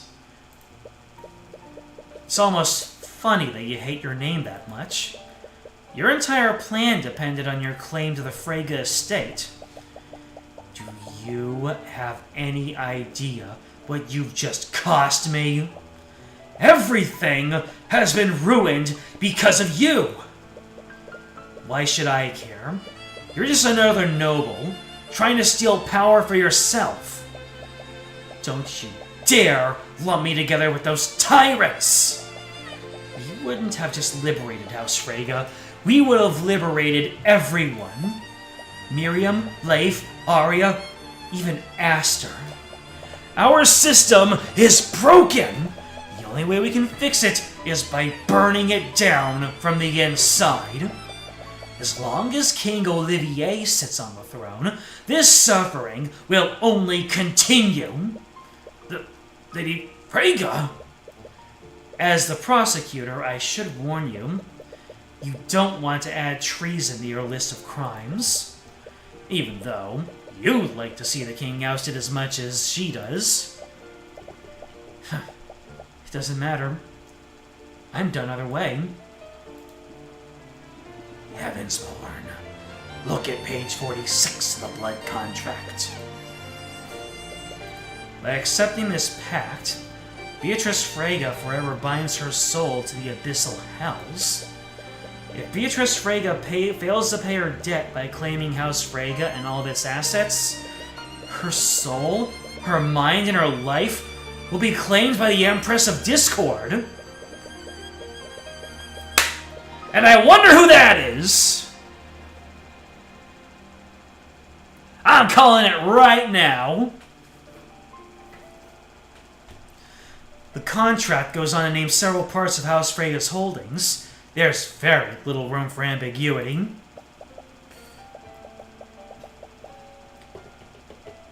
Arya was almost right. She just jumped to the wrong conclusion. My debts were never to the Eye Taker. They were to the abyssal hells. Why would you agree to something like this? Because I miscalculated. In this folder are records of your many plots against House Steelwind and the Crown. You would be ashamed if this information fell into their hands. You think this feeble attempt at blackmail will frighten me? I've dealt with far more formidable adversaries than you. There's nothing I can't solve with House Freyga's resources. What are you talking about? Lucio Steelwind isn't the type of person you can just buy. It's clear time away has taught you nothing. Everyone can be bought. Before I left, he controlled every aspect of my life. I saw him as this unstoppable, tyrannical force. But I never even considered one possibility. That William Freyga was a sheltered moron. He honestly thought he could pay off Lucio Steelwind. Anyone who's met him would know that would never work. I could have sent this information to House Steelwind and the King, but I was running out of time. I needed to inherit House Freyga as soon as I could. I felt trapped. I felt angry. I just wanted something to change. Something about this feels wrong. Something deep inside you is crying out in anger. A blood contract is still a legal contract, isn't it? What? If it's a contract, we can dispute it. We can find some kind of loophole to get you out of it. Nani? Trying to redeem the enemy you just defeated? You really are a Heavensborn. I'm sorry, Mr. Cuthbert, but I won't accept your help. What? Why? We can at least try, right? Did you seriously come this far just so you could die? To dispute a blood contract is to bet your own soul. If you fail to render it null, your soul will be dragged to hell alongside hers. Even your divine blood won't save you from that fate. But still, I can't just... You've beaten me, Mr. Cuthbert. I don't want to drag anyone else down with me anymore. Not you, not Leif, not Miriam. Despite everything, I still have my dignity. I believe there's no further need to prolong this trial. Bailiff, please escort Lady Freyga and her familiar to a holding cell. I'll be passing my verdict shortly.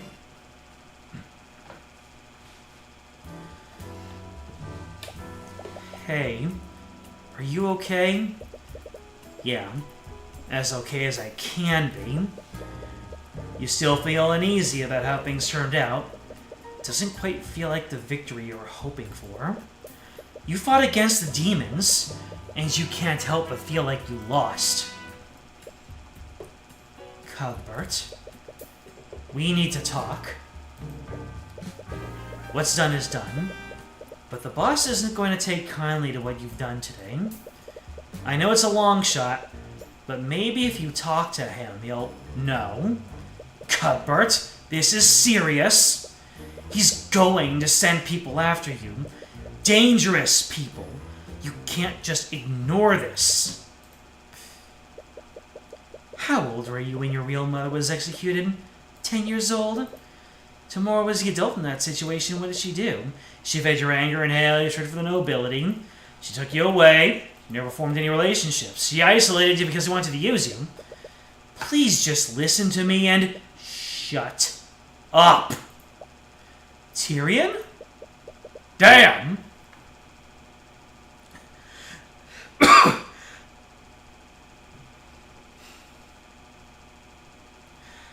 There are a few ways to really cut into the heart of a parent in like so few words. I don't think I have said the words "shut up" to my parents once in my life.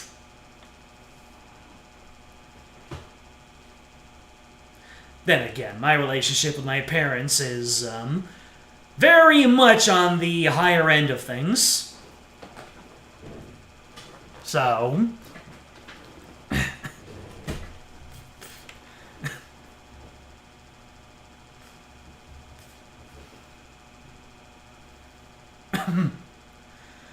Couldn't pay you to say that to your parents? There you go. I guess it really is some kind of unwritten rule that if you are this decent as a person, you just never tell your parents to shut up. Well, if you and your parents meet some criterion of decency, you just don't say shut up to one another. How could you do this? How could you work with criminals? Cuthbert, everything you told me, all those ideals about protecting the weak, it was all a lie.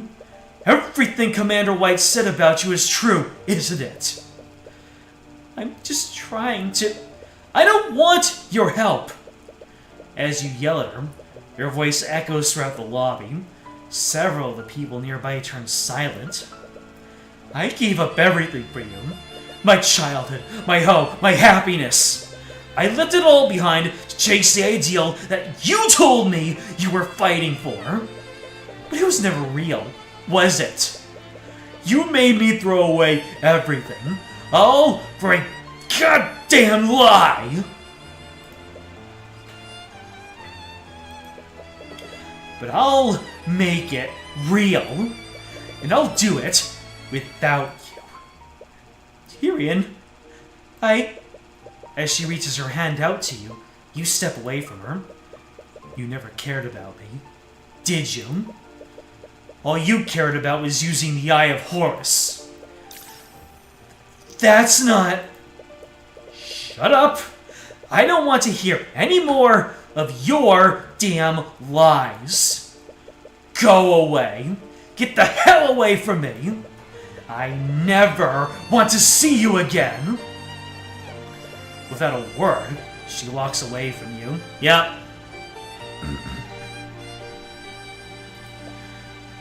Tyrion. She reaches out her hand to hold yours again, but she hesitates this time. Yep. This is, oh no. Tyrion, do not!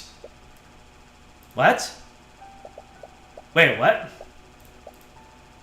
Did Tyrion just say no to Aerys in his own flashback? Hold on a second.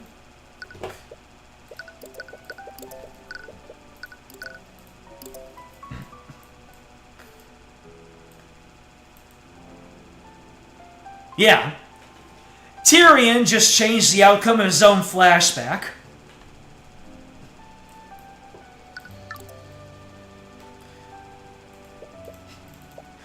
So now we're going over all of the good times that we've had with Celeste. I can't believe it. We actually won.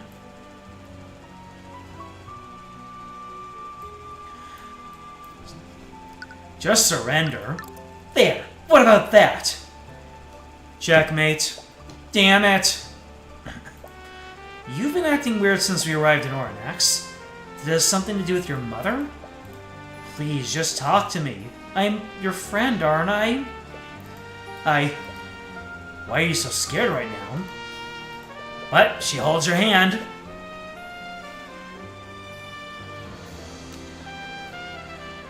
It's something that wasn't shown in the original moment, but it works as I internally reject what was said in the past. That makes sense. You know what? I think Aerys was actually in that flashback, and she was trying to stoke the flames, and she actually knows that Tyrion just rejected her there. Yeah, he's not going to do that. As she hesitates to hold your hand, you reach out and grasp it. She smiles as you take a hold of it. She seems glad you didn't pull away this time. Without thinking, you pull her into a hug. Oh yeah! Tyrion's getting that dog in him. Huh? Sorry. I just really need this right now. Should I stop? No. It's just... people are staring at us. Who cares what they think? They're nobles. They're gonna hate us no matter what we do.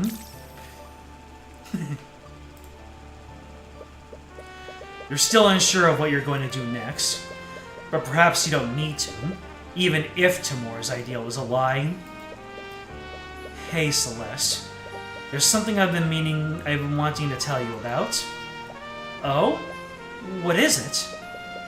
It's hard to explain, really. I don't even know where to begin. But it's about an ability I have. I call it the Eye of Horus. Boo! Alright. Celeste is in, baby!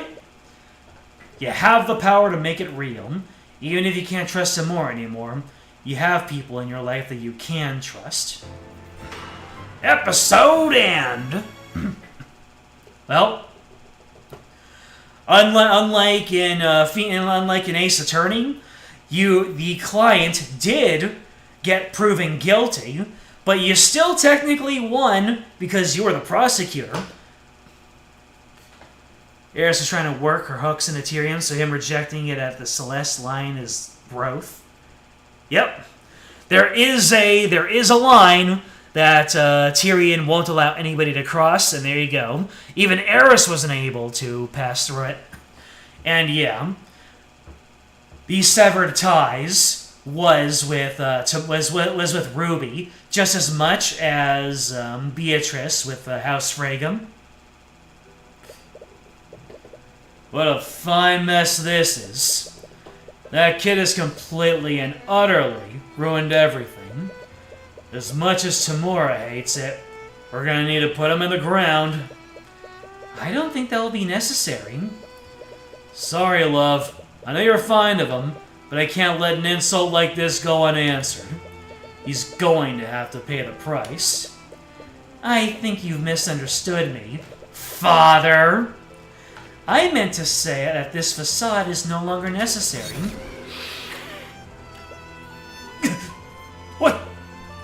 What the hell?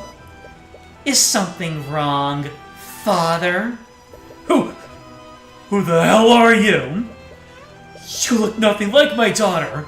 So why? It happened centuries ago, I believe. Your great ancestor hated the monarchy and needed a weapon to fight the mages of the noble house. So he made a pact with me. What are you talking about? But things didn't turn out like you wanted, I'm afraid. Poor Lord Leyren's plot was discovered, and his noble house was stripped of its rank and status. His very name was stricken from the annals of history. He was supposed to give me Wyverngard, but I had to settle for claiming his bloodline. Leyren? How do you know about my name? John Leyren.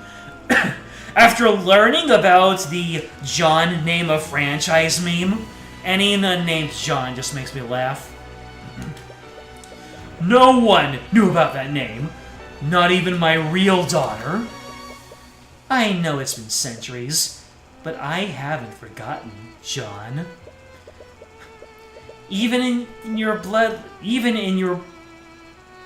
Everyone in your bloodline belongs to me, including your daughter. You bastard! What did you do to her? What I do to all my prey. I made her suffer. No. Did you know that she was crying out for you for months? I made her watch, you know. I made her watch as I took her place. All while the father that she so desperately called out for forgot who she was. All while my minions slowly and painfully tore her soul apart. You monster! You goddamn monster! I enjoyed her torment while it lasted, but even that couldn't satisfy me. What I really crave is the blood of a celestial. That's what this is about? That stupid kid? But I can't have you kill my dear Tyrion just yet. At least not until I'm done with them. You goddamn demon! I'll kill you! This man is your enemy. Your life's goal is and always has been to exact revenge on him. What the hell are you talking about? Here we go. And then Eris just takes one look at the Eye Taker and says, I'm sorry, John. I lost everything because of you. They kicked me out of the Inquisition because of your false testimony. Wait, let go of me. You killed my entire family. I won't let you get away with this. What are you talking about? I didn't do anything. Hey, isn't that the noble who killed all those children? I already got released by paying off the judge. What are you all talking about? Get away from me. Don't lie to us. We know what you did. No. Stay away. Ah! We finally entered the final act, my dearest Tyrion. And from what I've seen, I know exactly how I'm going to break you. I hope you're just as excited as I am.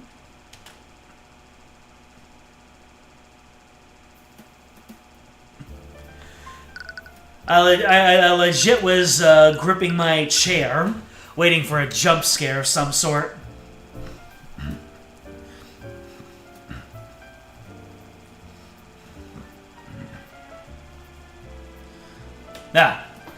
You hated this moment so much, it's a mask-off reveal that you feel detracts from the proper reveal that should have come later. Like this reveal comes out of context of the story you engage with.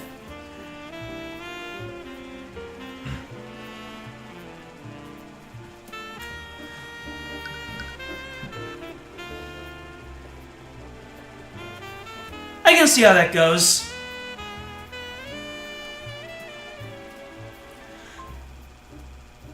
It really does feel like this whole reveal of Eris being the demon, they could have let it stir a little bit longer. In fact, they lampshaded it so much that everyone knows by now, by making it a poorly kept secret, they could have just kept people suspicious of Eris, and every little thing that goes wrong would have just been another moment of people staring daggers into her.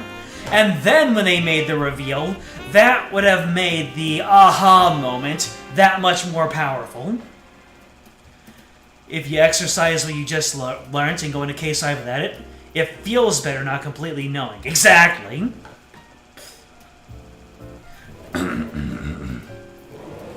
Like, they put us right at the edge of revealing it, and I knew the entire time. I mean, ever since Eris, ever since she did the first glitchy thing, I knew.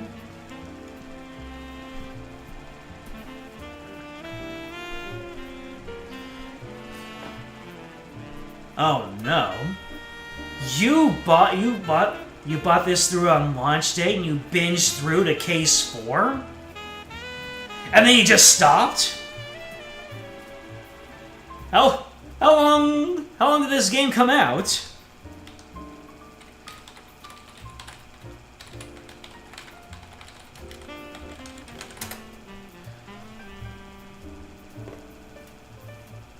You've been sitting on this for over 2 years?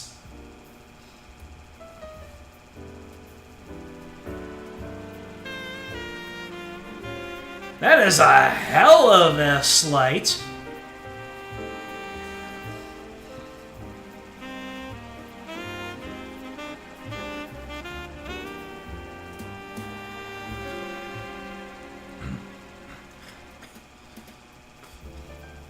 You played through Case 5 and regretted it?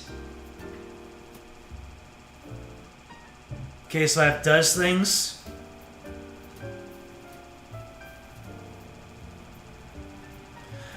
You would have been happier if you just washed your hands of this game?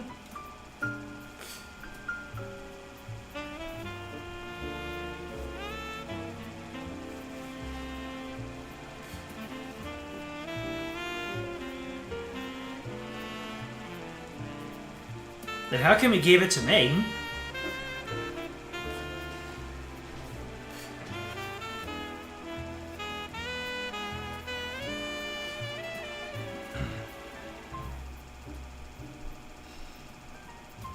Oh. If you'd come out better for if you just bared with it and you went on to case 5, then you would have been happier for it.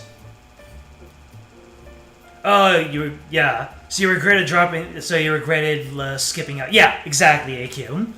You regretted dropping the game for 2 years. So you that's interesting. So your overall impression of this game is still good, but man, you just wish they handled that one moment better, or didn't even have that moment. If we just went straight from Case 4 to Case 5 without the stinger, then this would have been incredible. This game would have been a 10 out of 10.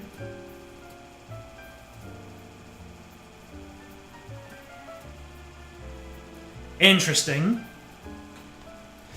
Well, we still got the rest of this stream. Let's go on to Case 5. I've killed people. They were usually criminals or bandits. But it still frightened me how unaffected I was by their deaths. It always came so easily to me. I was good at it. A little too good. People told me that taking the lives of others would be hard, but I never felt that uneasiness. Not even once. It made me think that I was some kind of unfeeling monster. And maybe I am. but the time I spent with you filled me with more happiness than I could have ever dreamed of. Instead of taking lives, I could save them alongside you. It felt good to protect you. I felt needed when I knew you were relying on me. It made me feel I was actually worth something to someone. And whenever I saw the light in your eyes, it filled my heart with a warm feeling that I've never felt before. But it was too true to be good. It was too good to be true, wasn't it? Is this Ruby talking?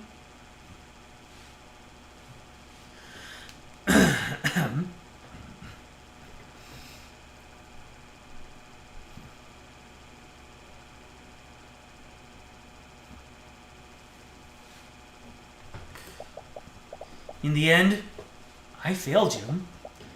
I couldn't protect you, just like how I couldn't protect my father. I don't understand. What did you ever see in someone like me? Episode 5, Attorney of the Arcane. They're really dropping the name of the X-Pack in the final mission, aren't they? Tyrion? You still haven't gotten out of bed yet. It's almost noon. I think I just want to rest today. You've been saying that for the last 10 days. Someone is actually here to see you. You should really get out of bed. Is it Tamora? No. I'm still not really in the mood. Can you just send them away? That's a bit rude, but I suppose I can overlook it this time. Steelwind! As the prosecutor enters your room, you immediately leap out of your bed. You try to futilely clean your unkempt hair, but you're just making it worse. Tyrion, pants! Right, sorry. I'll give you some time to ready yourself.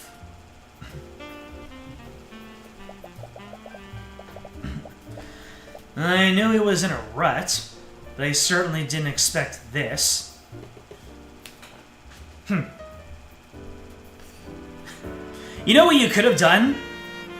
You could, after the next scene started, you could have just said, exit out of the game right now, go straight to case 5. You'll thank me later.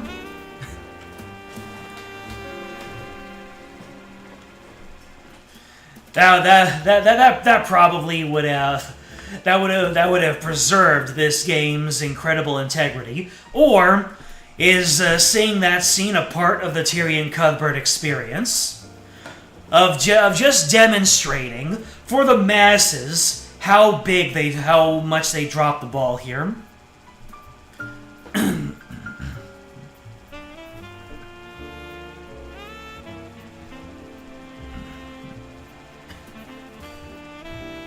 There's no cutscene skip, so you'd have to go through case 4 again to see it. I mean, I easily could have used my last safety save and just speed ran through the rest of Trial 4. But I get what you're saying. I know. I'm really worried about him. I empathize with this situation, but it's been a month already. Have you tried speaking with him? He has opened up to you before. I did. But I think he's really broken up over what happened to Ruby. She's basically the closest thing he had to family. I see. Perhaps he just needs more time. After taking some time to make yourself presentable, you exit your room to greet the prosecutor properly. Sorry about that. No, I suppose the fault is mine. I shouldn't have intruded. Anyways, what brings you here? Are you doing well, Mr. Cuthbert? You seem... I'm fine. Of course. Narrator voice, he was not fine. I just couldn't help but notice your absence. You haven't taken on any other clients since Beatrice's trial. I've actually been winning recently. It's a strange feeling. By the way, Tyrion now has a higher win rate as a prosecutor than Arya Steelwind. Let that sink in.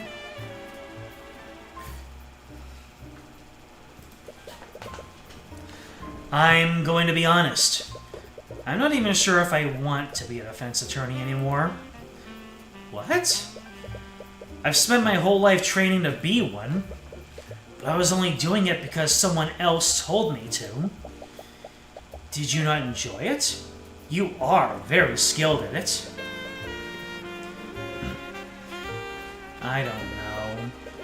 I've been trying to take some time to think about everything, but you still haven't found any answers. Have you considered becoming a prosecutor? Your time as my stand-in made it clear that you have the ability to. A prosecutor? You would have never even considered that a year ago.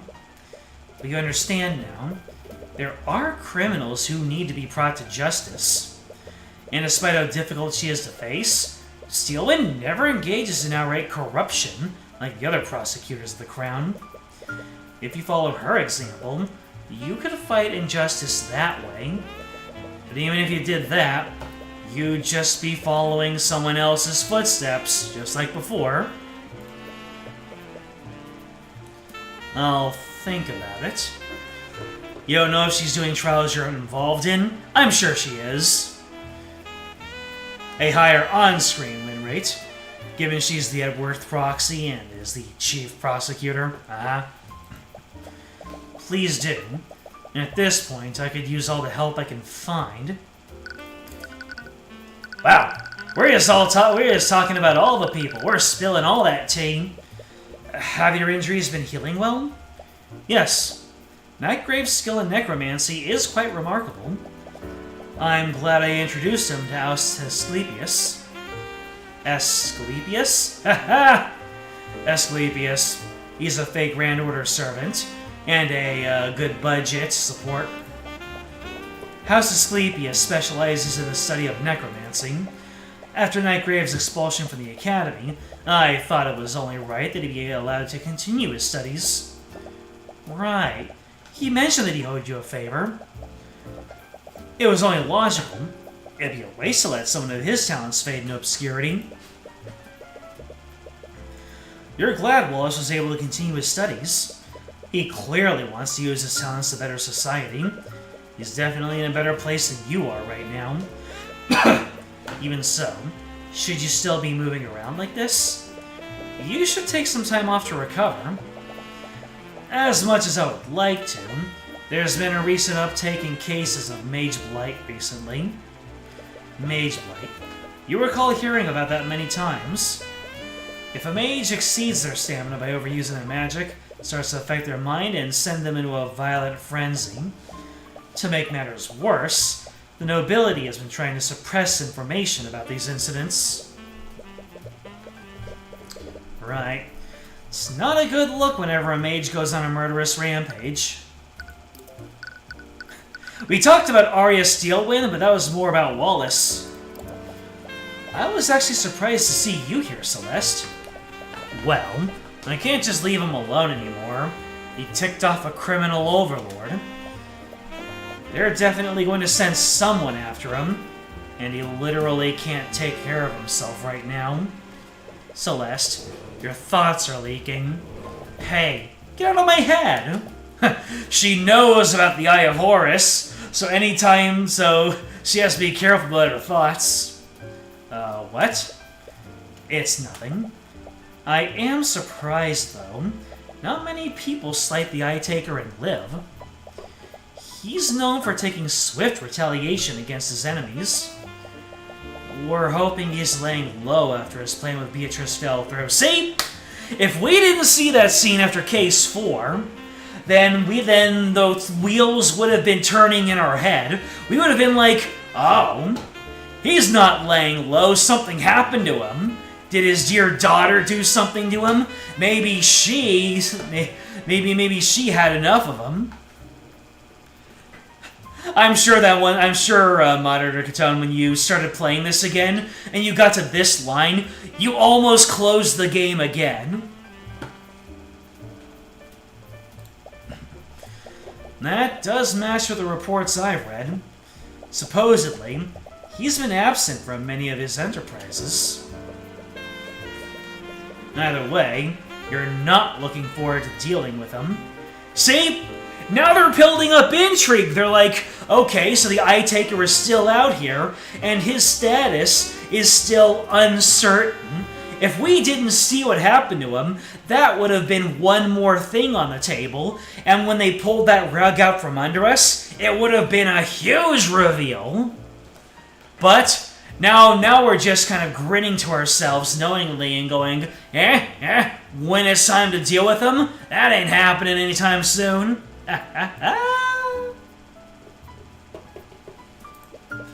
It's bad enough that you're already on the nobility's bad side.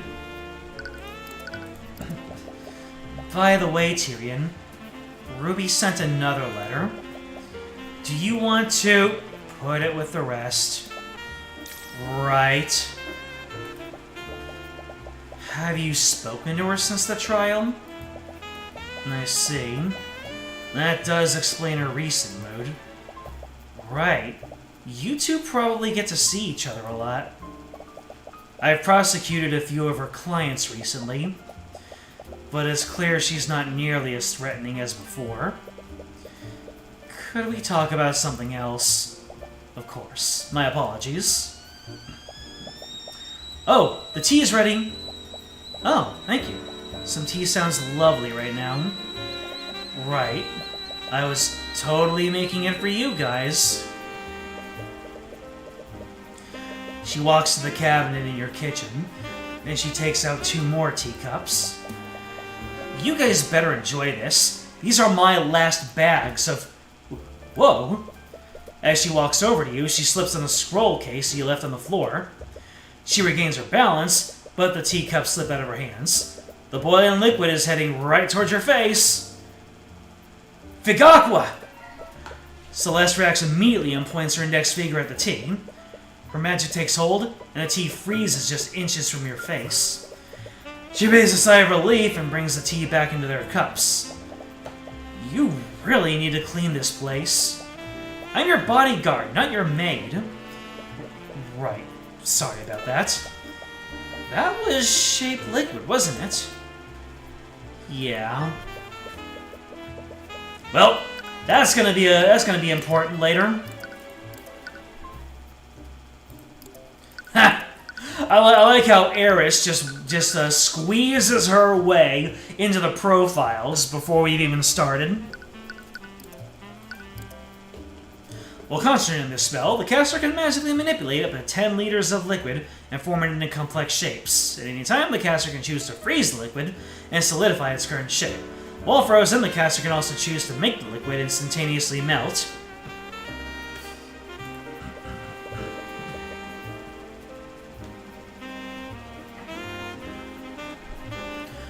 Oh, I never expected you to... I know.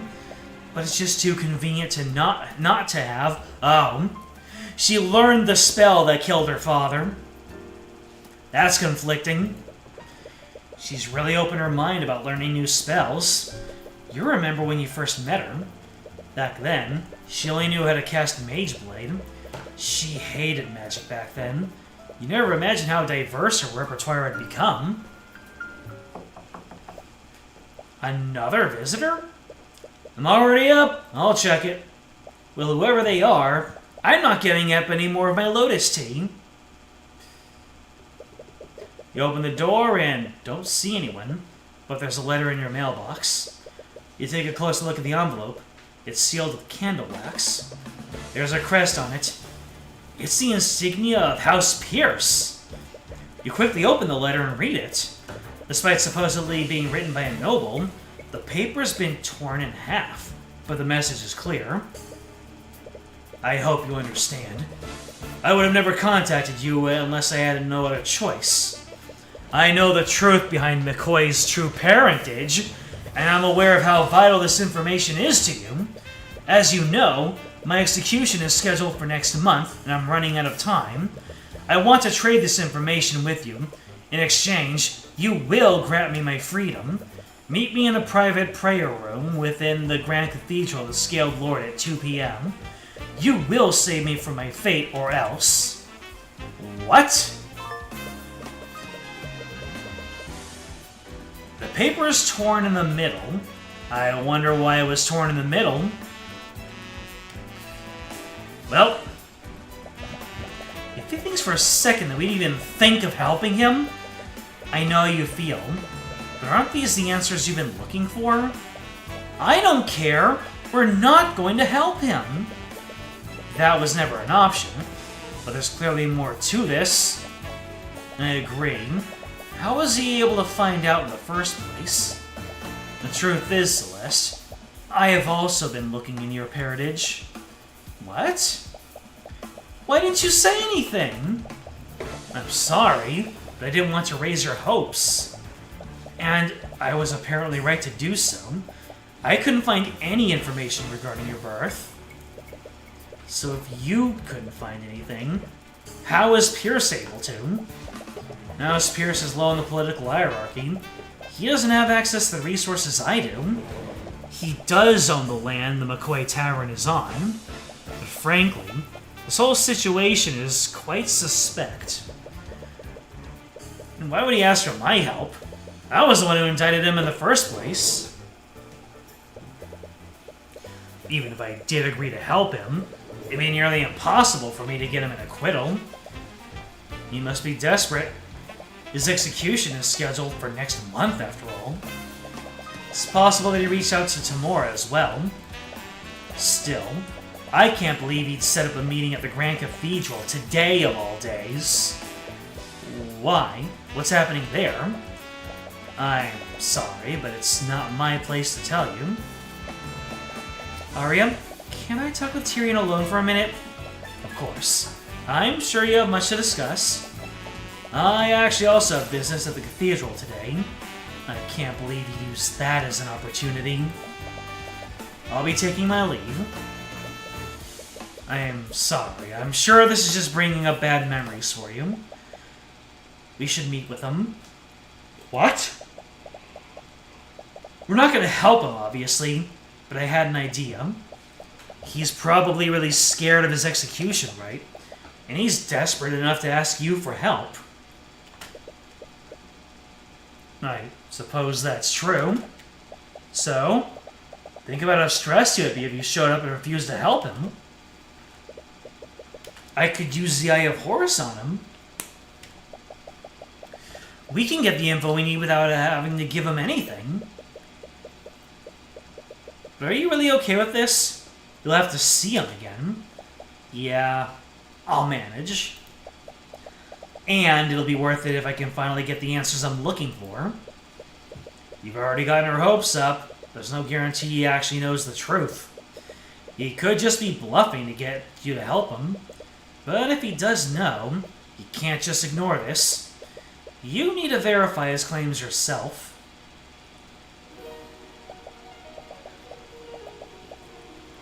So this is the Grand Cathedral of the Scaled Lord. Have you never been here before? I thought you spent a lot of time in Ratholm. The Church of Bahamut wasn't that popular in my hometown, and I've never been the religious type. What about you? It never really caught on with me. And apparently, my roots are more celestial and draconic. Yeah, I guess that makes sense. He certainly has the looks for it. Your thoughts are linking again. Can you stop? I can't exactly turn it off, you know. Do those mental exercises I taught you? As you approach the Grand Cathedral, you see a large blockade guarded by legions of the Kingsguard. It's closed off. Is there some kind of event going on?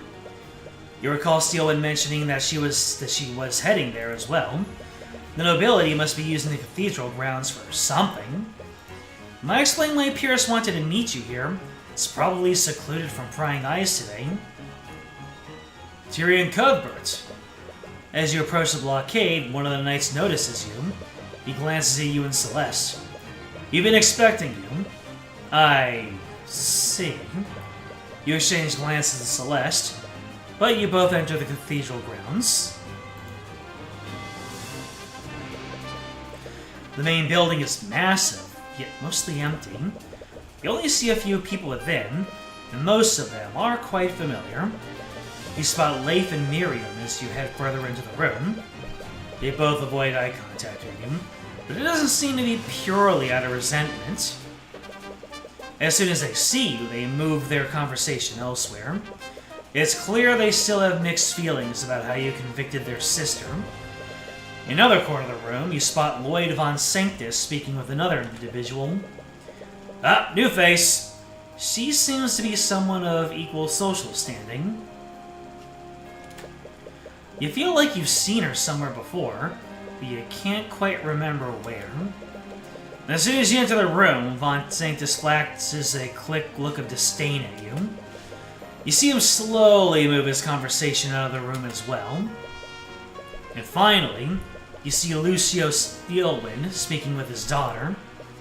Along with the two princes, they seem to be speaking with another individual that you haven't met before. When he notices you, his gaze narrows, and he stares at the two of you warily. Look, it's our future client. Or at least whoever who is about to be accused of something later on. Aster, especially, seems surprised to see you here. He and Lucio ask the prosecutor something, but you can't quite hear their conversation.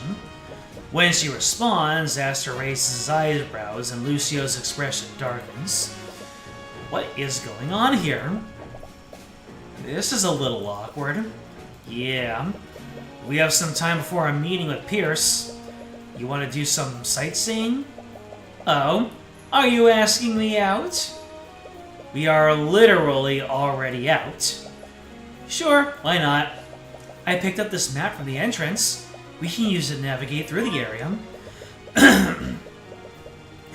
I'll be taking that into the court records. Poop.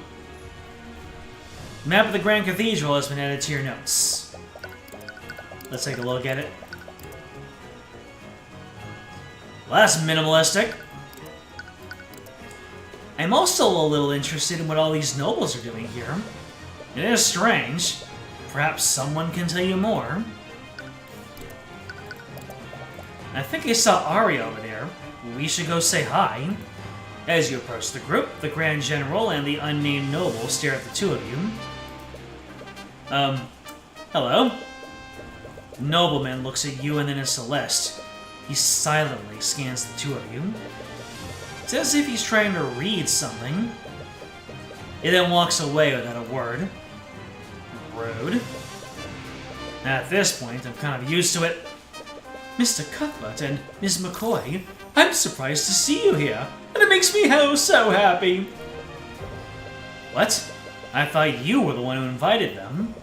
I'm sad to say that I didn't. Although, I am happy to see you two nonetheless. What brings you to the Grand Cathedral today? We were actually invited by another noble. We have a meeting with them. What? None of the people here are allowed to invite guests. Why didn't the guards stop you? Oh, they said they were expecting us. What? It was Lord Pierce who invited them. Pierce! Why, that little... And to think I granted his request for temporary release! I'm sure he meant no disrespect by it. He probably had his reasons. How can you say that? This is the day of your... He stops himself mid-sentence and clears his throat. Make no mistake. Even if he is a dead man, I will have words with him about this. I have to ask, why are all these nobles gathered here? You've taken over the entire Grand Cathedral. As you ask that question, everyone seems to tense up. The prosecutor awkwardly looks at the two princes. Prince Alaric avoids eye contact with everyone and just stares at the ground. I'm sorry, but I'm not at liberty to tell you that. It's a matter of public safety. I see. It's a little strange, but you can read the room. Prying isn't the best thing to do right now.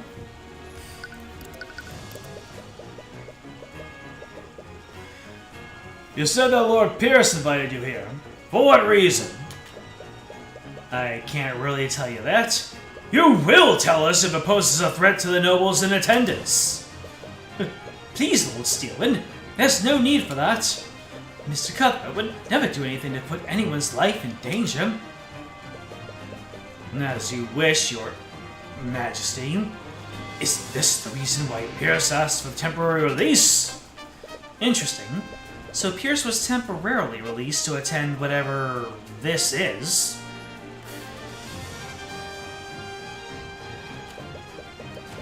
He could have met with you in his cell, or perhaps he wanted you to be away from prying eyes.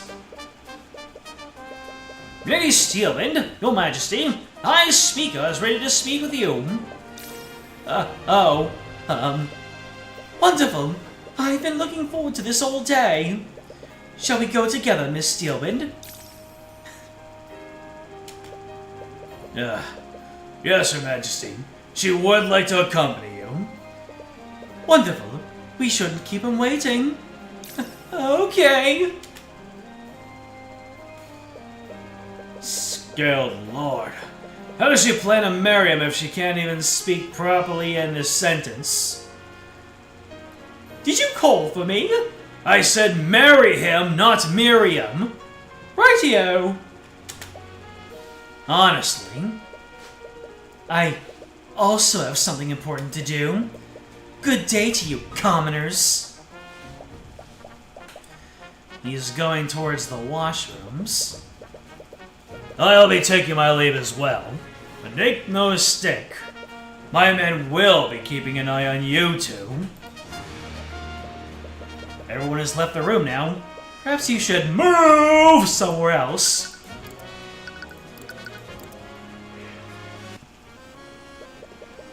Now, what are you doing here? Did you follow us? Unintentionally. Trust me, you're the last person we wanted to see today. Huh. Hush now, Von Sanctus. If they are here by chance, it is because the cosmic balance wills it so. Yeah. Oh, this again. Sorry, I don't think we've met. I am Coraline Sybil, Lady of the House of Sybil. Oh boy, I haven't convicted anyone from House Sybil yet. Any of your people commit murder recently? I need to acquire a taste. I need a sample.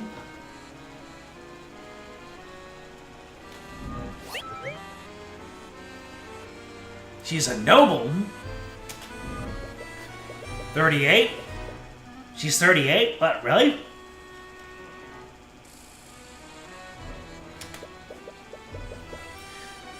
That means she's in my terrain. She's not quite what you were expecting. Between her, Lucio, Lloyd, and William, she definitely seems like the most agreeable. For better or worse, you've gotten to know the other Pillar families decently well. It might benefit you to learn more about her. Let's talk to her! After I tend to my hydration.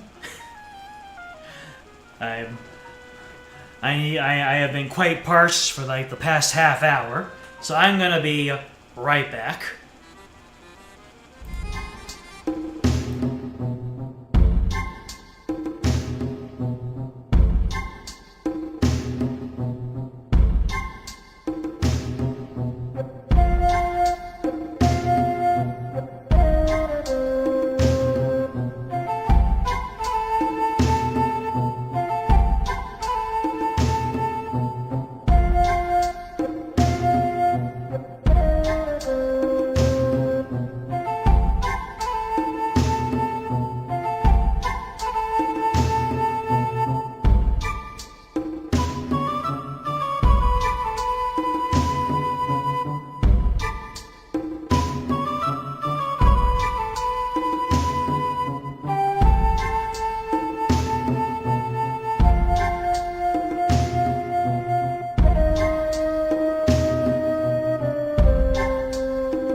back into it. Thank you so much for waiting. I certainly didn't gyrate out there. Oh, wait. She's 38? Let's see. Yep. So you're the leader of House Sybil. What does your family do exactly? How are you this ignorant? Each of the 4 pillars, as you commoners call them, control different branches of the kingdom's government. Yep, she's indeed age 38. You want to be hot like her in 3 years? Well, if you keep doing what you're doing, and you stay just the way you are, you'll have her beat handily. House Steelwind oversees national defense and law enforcement. House Freyga oversees economic development and finances. House Von Sanctus handles commerce, both local and international. And finally, there's House Sybil. We handle the kingdom's legislative and judicial branches. Well, let me say, I've got a couple of words for you.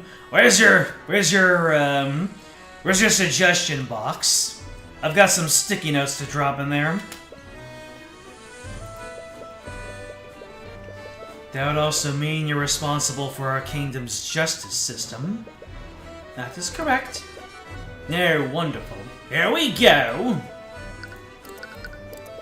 Lady Sybil, are you aware of the rampant corruption happening within your justice system?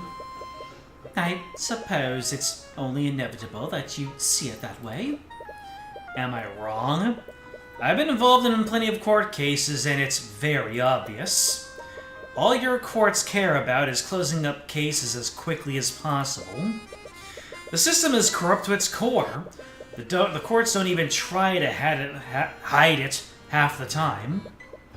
Yet you've prevailed against this so-called corruption in each and every one of your cases. Only against every conceivable odd. It can't be everywhere.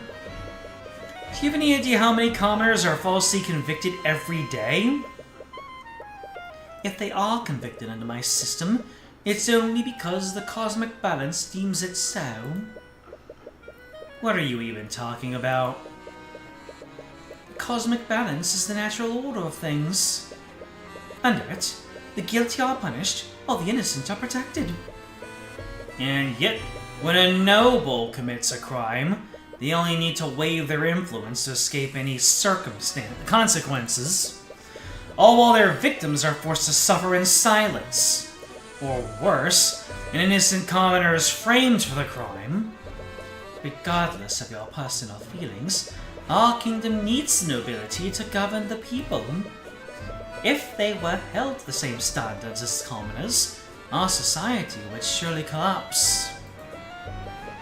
You take back what you said about her being the most agreeable of the 4 pillars. So you think nobles like Pierce and Von Sanctus should be allowed to get away with murder? Are you still sore about that? I'm sure you realize it by now. I've more than paid for what happened with Justin Wynn. His name was Justin Way. If you truly were paying for your crimes, you'd be in prison right now. Von Sanctus made a mistake, but removing him from his position would only create more suffering. Our government is barely recovering from the death of William Freyga. Wyvern can't suffer another loss of a house leader this close like that. It's the way I see it, and I think you nobles overstate your importance in our lives. He'd probably be fine without you. I suppose you commoners are capable of coordinating macroeconomic initiatives. Oh, and I suppose you're also capable of engaging in diplomacy with the other nations. Face it, as much as you are loath to admit, ours is a symbolic relationship, symbiotic even. More like a parasitic relationship. So what? The common folk should just continue to suffer for the good of our nation? Lady Sybil, the people of the kingdom you claim to be protecting are suffering because of your inaction. My inaction? You placed the blame on me, but what have you done? You were once a champion of your so-called justice, but you stopped your work as a defense attorney. How many lives could you have saved in the month that you spent on vacation? It's not his responsibility to solve your mess. You have no idea how much he's suffered trying to do the right thing. Celeste. Perhaps you're right.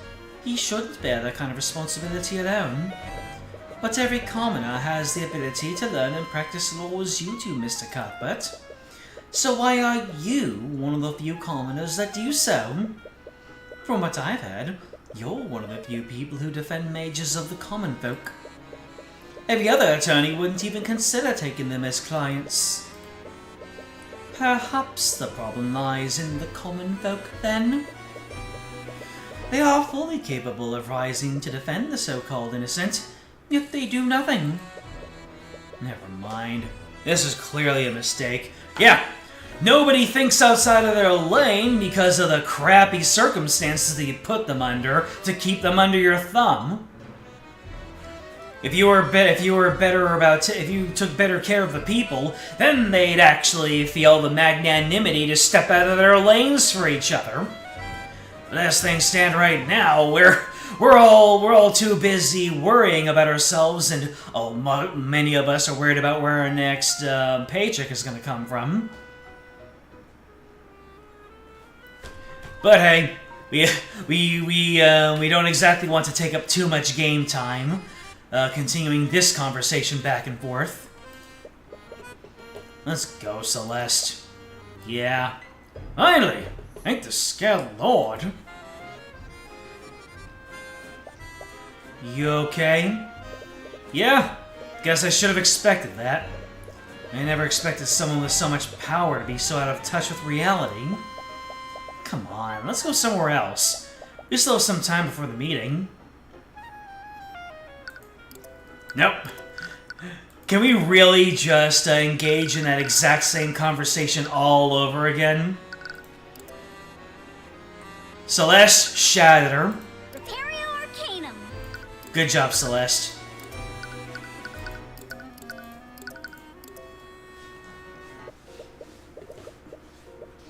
You find yourself in the Grand Cathedral's garden and stumble upon a strange statue. Oh, it's got a party hat on. Is your party really that turned up if it doesn't have a Pegasus statue with a hat? Wow. That's a little out of place. What even is it? If my memory is correct, it's a Pegasus. Ugh! Hello, friends. As you inspect the contemporary piece of artwork, you're startled by a familiar voice. And it looks like she's not alone either. Uh-oh. Eris is keeping her around for some reason. Along with Eris, she seems to be accompanied by both of her sisters. Beatrice, aren't you supposed to be dead? Sorry, I wasn't trying to say... No, it's perfectly understandable. You, of all people, know what was on my blood contract. But it appears the Lady of Discord isn't going to kill me yet. She said use, right?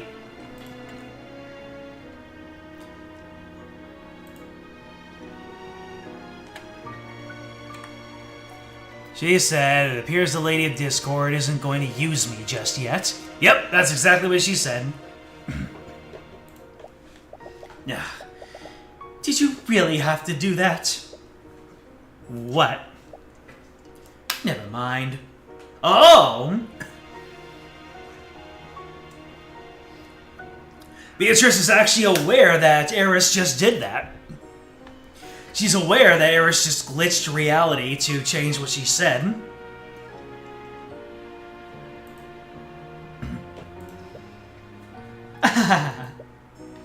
Right. It's a little awkward speaking to the Frege sisters after everything that's happened. But they don't seem hostile. And all things considered, you prefer their company over Sybil's. Although, you're still not sure how you feel about speaking with a murderer, especially one that you indicted. But Beatrice clearly knows more about demons and their kind than you do. You wonder if she knows anything about the Heavensborn. So, you seem to be doing well, all things considered. You mean how a demon now has ownership over my soul? Yeah. That. What do you think about that, Eris? How can you be so calm about this? I must agree with Miriam. It's a little unnerving how nonchalantly you're treating this. I suppose it's the knowledge that everything is out of my hands now. There's something peaceful about it. That's certainly a positive way to look at it. You know, my offer still stands. I can try to help you. Not the risk of your own life. Which part of the contract would you dispute anyways? The Divine Edict made you aware of every element in her blood contract. There is very little room for interpretation. It was airtight. The demon I signed the contract with was very meticulous about the details, shoots a look over to Eris. I spent the last 5 years looking for any possible loopholes, but I didn't find anything substantial I could use. I don't even think disputing it is possible.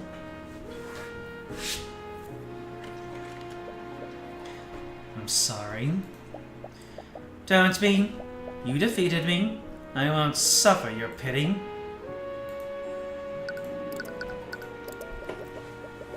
I feel like we always end up randomly meeting like this, Eris. What brings you here? I requested to accompany Beatrice to this, event.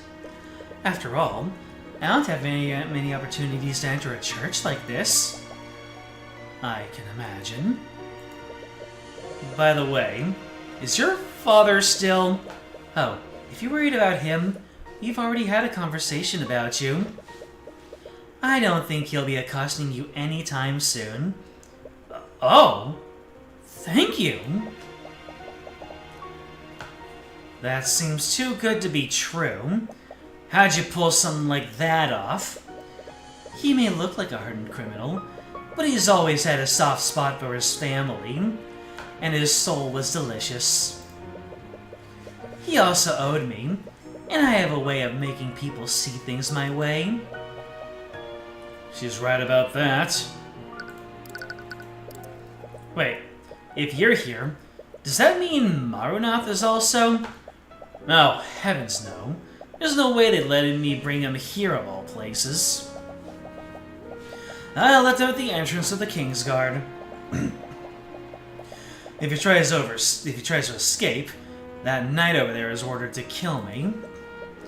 She gestures towards a knight that's silently watching the sisters from afar. You're surprisingly calm about this. Please, I regularly deal with demons. This is nothing in comparison to that. You really haven't changed. Complicated feelings? I suppose not.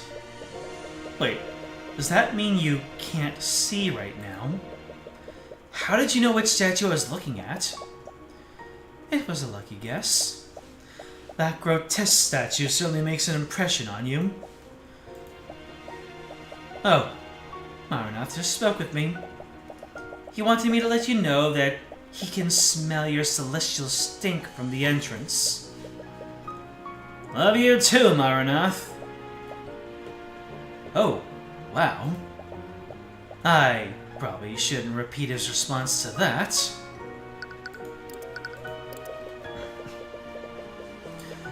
By the way, you seem to know a lot more about these things than I do. What exactly is a Heavensborn? What? Did you seriously not know? But you know how to issue a Divine Edict. That's a very advanced technique. It sort of came to me in the moment. Nani? Anyways, I'm quite surprised you don't know about your lineage. Perhaps my mother knew, but I lost her when I was really young. I see. You have my condolences. But to answer your question, a Heavensborn is a human his bloodline has been touched by the gods. Gods? You mean like the Scaled Lord? No, I'm speaking of the actual gods. Woo! What a hot take in the middle of a church! Beatrice, you can't say that here! Oh, come off it. What's the church going to do, arrest me? Anyways, your blood has been touched by the celestials of the upper planes. Much like my soul is bound to the abyssal hells, your soul is consecrated and tied to the heavens. The heavens? Is that why you're able to use the Eye of Horus? Is it some kind of angelical power? Interesting that it seems to be based off of Anglo faith, when it's the Eye of Horus. Isn't Horus an Egyptian thing? Or am I really mixing up my mythologies? Make no mistake though, if you find yourself under the wrong circumstances, even you can be sent to hell.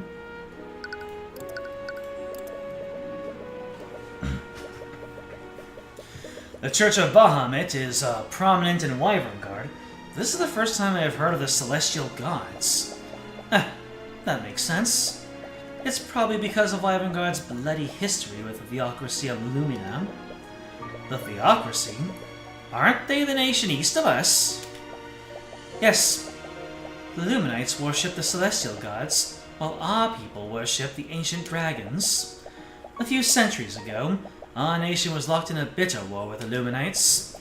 Even now, the Crown sees the Celestial religions as a threat to our draconic culture.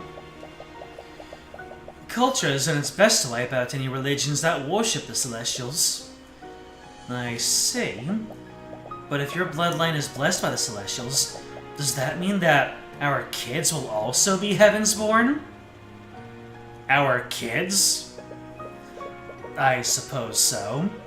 I think my mother was also... Wait, what did you just say?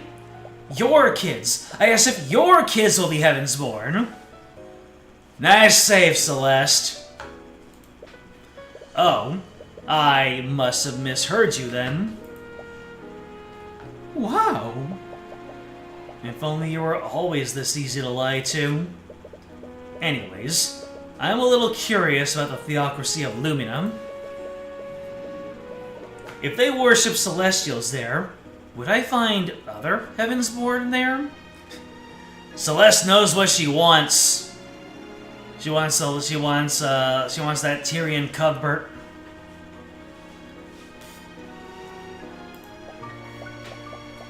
Heavensborn aren't that common there either. Frankly, I'm surprised there's even one Heavensborn living in Hyvengard. How did your bloodline even find its way here? I suppose I don't even know. My mother never told me much about her ancestry. That makes sense. If the Church of Bahamut knew what you were, they would have definitely hunted you down. I mean, Maranath called me one many times. Surely that warrants at least an investigation. By the way, hold on a second.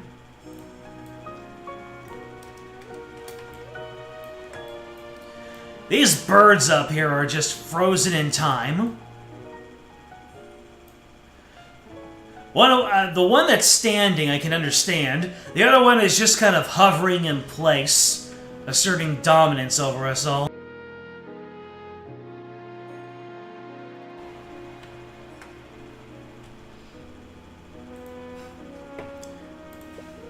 Great.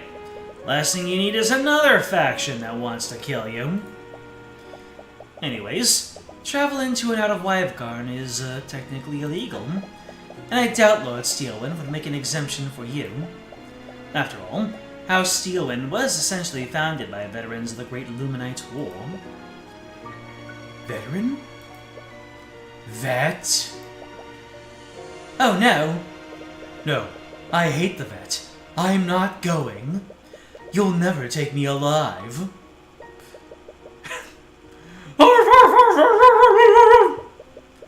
Y'all watch as Tracker frantically runs through the garden, barking loudly. Leif chases after him as he runs toward a passing knight. I should probably go help her. It's almost 2 p.m. anyways. We should head to the prayer room. Thank you for answering my questions, Beatrice. Please let me know if there's anything I can do to help you with your situation. Of course. Let's go, Celeste. Right. Try not to look so down. It's almost time for the main event. Why did you bring me here? Oh, who knows? Whatever you're planning to make me do, please. Please don't make me harm my sisters. You're in no position to make demands. You'll just have to see for yourself. Stay safe, Mr. Cuthbert. Eris did it. That's her answer to everything until or unless proven otherwise. Yes, that bird has been frozen in place.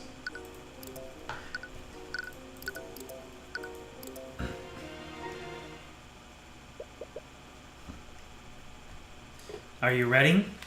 Yeah. At least, I hope so. If it becomes too much for you, don't hesitate to leave. I only need a few moments to look into his mind. No, I'm the one who asked you to do this, and I'm not going to leave you alone with him. Alright, if that's what you want. Tyrion? Yeah? Thank you for doing this. It really means a lot to me. Of course. This will finally give you the answers you've been looking for. It's not just that. You've done so much for me since I met you. You got me acquitted. You helped me work through my grief for my dad. It feels like I can never repay that. What are you talking about? For the past few months, all I've been doing is relying on you. I genuinely don't know what I'd do if you weren't a part of my life. I should tell him. Tell me what? Ah, get out of my head!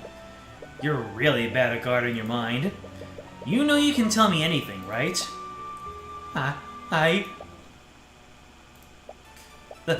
Arya? How long have you been standing there?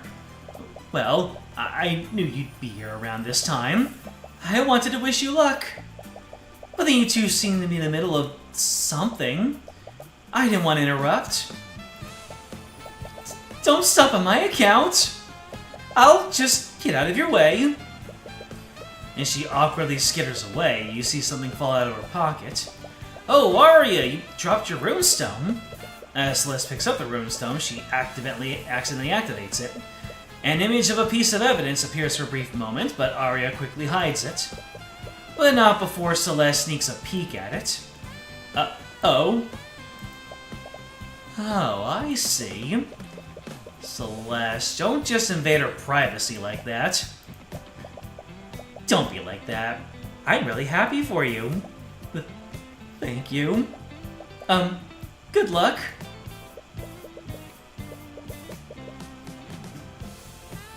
A part of you really wants to know what she saw, but one of you has to exercise some self-restraint. Anyways, let's meet with him. She's looking for example for later. I'm going to refrain from commenting. Chat, feel free to fill in the blanks. Yeah, let's do this. I can tell him after. Oh, great. Someone wants to tell me something after. That means that she's gonna have plenty of opportunity to do so. You've finally arrived. I suppose this means you've finally decided. Wait, you two? We got your letter. Letter? What letter? You sent us a letter, Pierce. It said that you knew who Celeste's parents were. I did send that letter, but not to you two. What? I don't like this. And so the final act begins. I've been waiting for this. What the hell are you doing? Have you gone mad? No. What are you doing? Stop! Lady Steelwind? What are you... Is this also the wheel of the cosmic balance? Come on, just tell us the truth, Pierce. You are the last person I would give this information to! So, yeah. Looks like Eris is making her move. Now, is she disguising herself as Steelwind? Or is she taking her over Steelwind's body? Obviously, she's taking over Steelwind's body. Hi there, Matthew. Good to see you. You're witnessing the Red Wedding, apparently.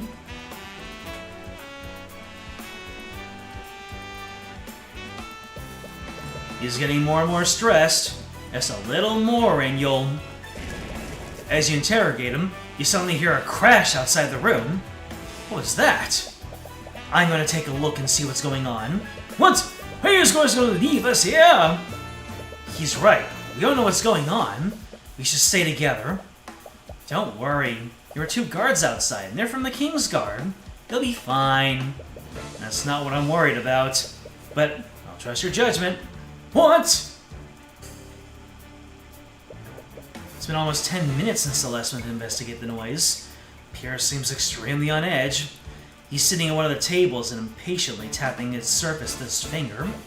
So, you never intended to send that letter to me. Who did you send it to, then? No! As if I would ever tell you that! Emotional salad! Luckily for you, he should have accumulated enough stress by now. What? Why are you looking at me like that? Even if I wasn't intending a recipient, you said you knew who Celeste's biological parents are. Who are they? Are you seriously focused on that now? That's far too important. It's my only bargaining chip. Answer the question, Pierce. What was that? Somnia. What? What is this? A blue luminous vapor enters the room. As soon as it makes contact with you, you suddenly feel extremely fatigued. Damn it! It's a sleep spell! Hold on a second. Let me see what my Pokédex has to say about sleep.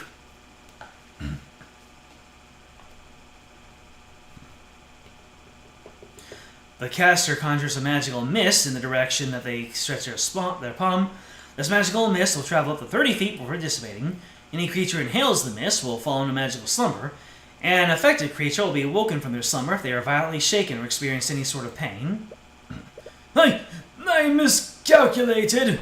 No. If they got here, that means... Celeste. Try hardest to stay conscious, but the spell is too powerful. You feel your body slowly dropping to the ground. No. Beatrice? Beatrice's actions. Saw Beatrice Frege as you were losing consciousness. You only saw her for a brief moment, so it could have been an illusion. Regardless, that means that she somehow entered the prayer room at 2:30 p.m. Oh boy. What's about to happen? Oh, I saw that in the preview of the area. There was a crime scene.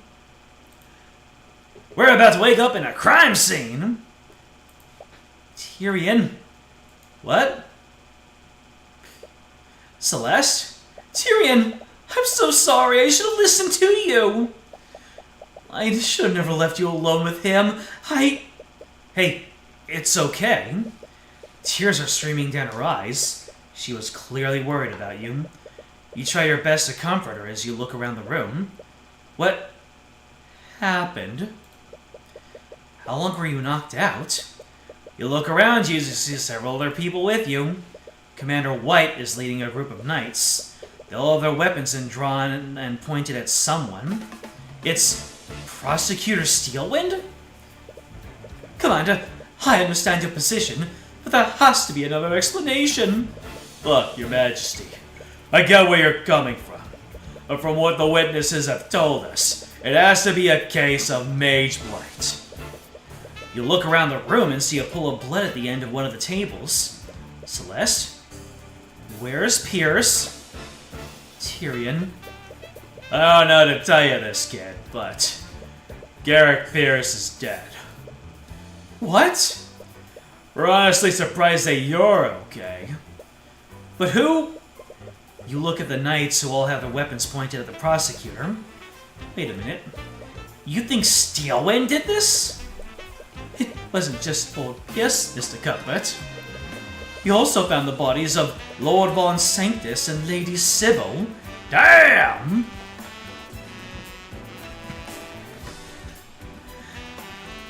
Looks like we won't be able to see how she ate. What am I trying to say here? Looks like we won't be able to see how she looks at 48. Not to mention a bunch of Kingsguard have gone comatose. Comatose? I don't want to believe it, but several people saw Steelwind acting off at the scenes of each of the murders. You also found her unconscious here, and Pierce's body was lying next to her. No, it wasn't her. I saw Beatrice before I passed out. She was the one that knocked us out. Beatrice? What the hell is going on?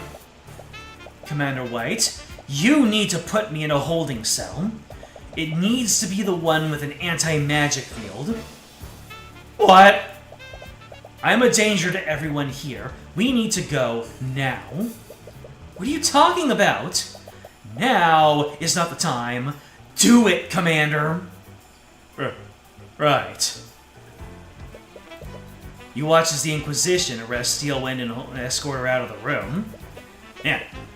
Von Sanctus is kind of a surprise. Usually people like that just worm their way out to the end and live long lives of reflecting on what it is that they've done. Damn it. What happened? I know you have many mass questions, Mr. Cuthbert, but we should make sure that you're okay. Yeah, there's a necromancer in the nave. You have a point. You have no idea what happened while you were asleep. You follow their suggestion, but not before making a note of the current time. It's 3:12 p.m. Oh, hello. You the necromancer?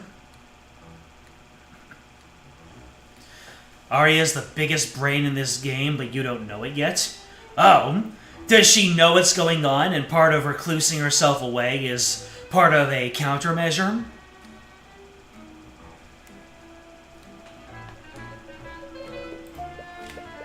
Nothing seems to be out of the ordinary, except...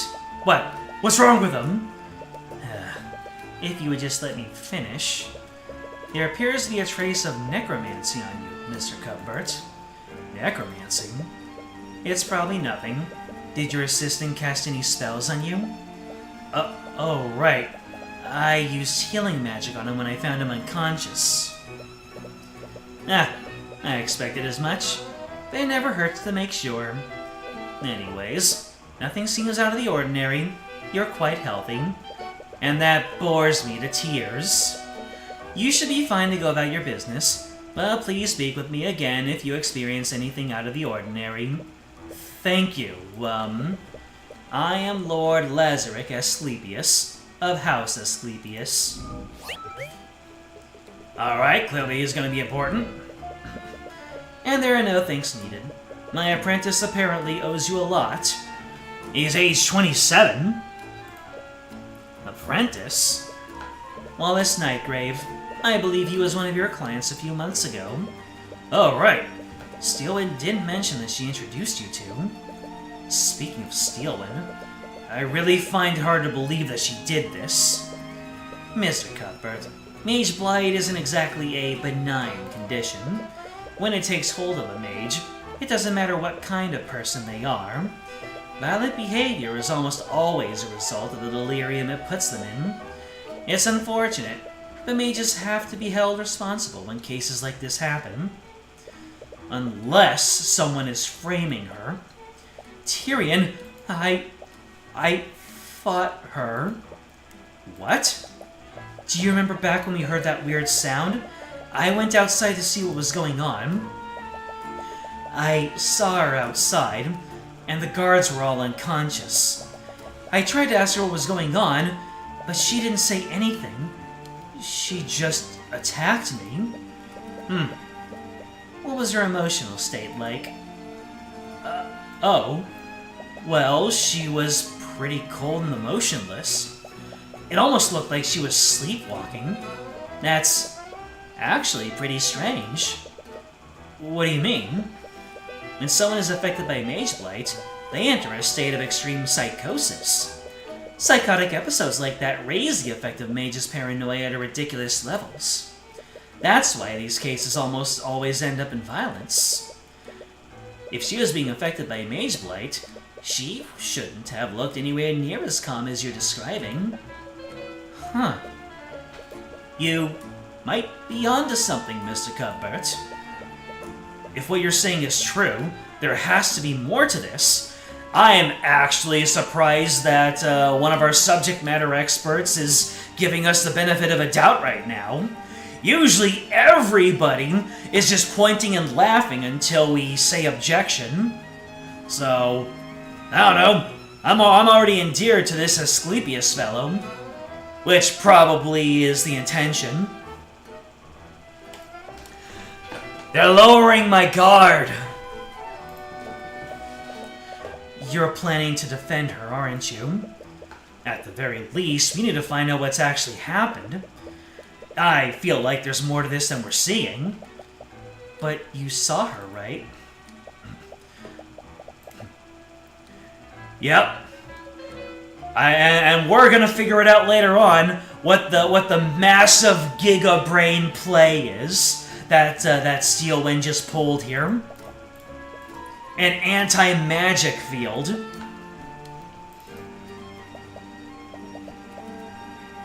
She wanted them to arrest her, or maybe she just wanted to be put into an anti-magic field. Right.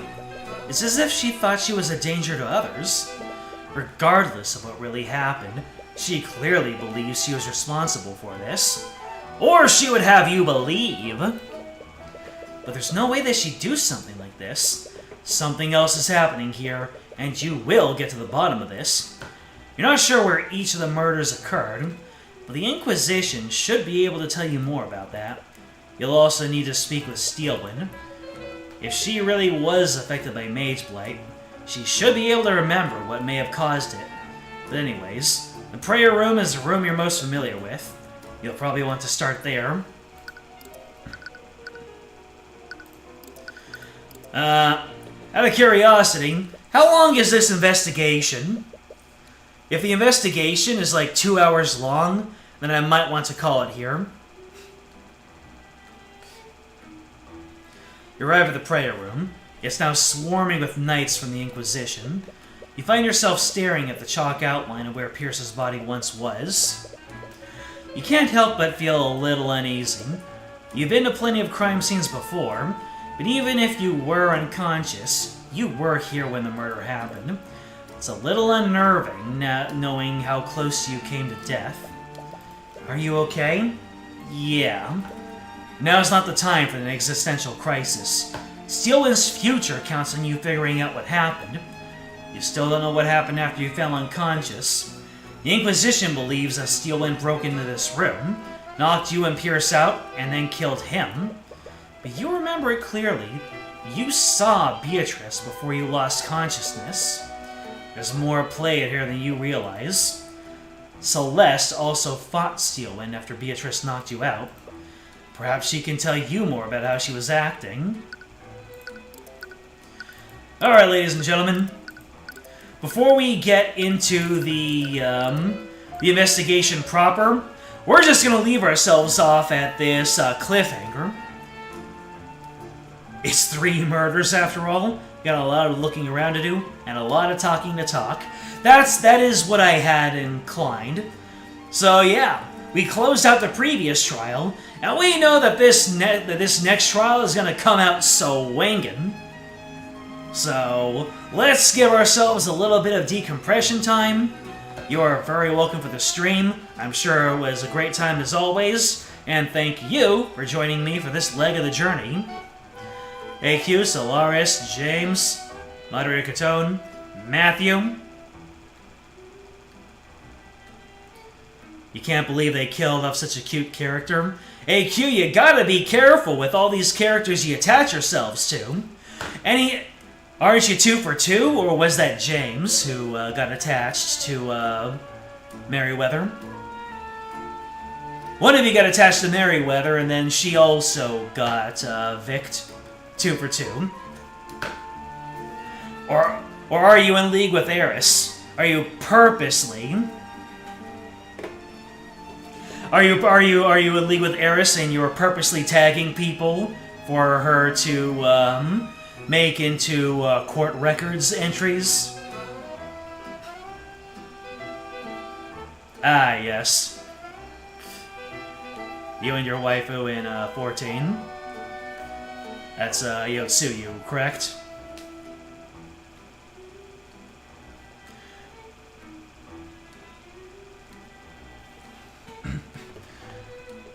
You're in league with the devs writing decisions, but not Zeros herself? What does Zeros mean? Oh no, wait. Yazael could also qualify.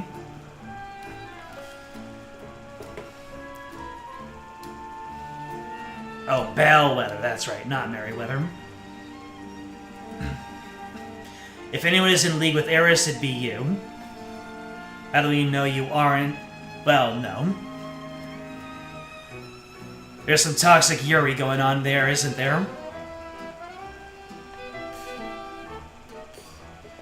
Anywho, also thank you if you're watching this stream as a VOD, so you know what to do. Like, subscribe, comment, ring the bell, join the Discord, it's in the description. It'll let you know when the next stream comes up.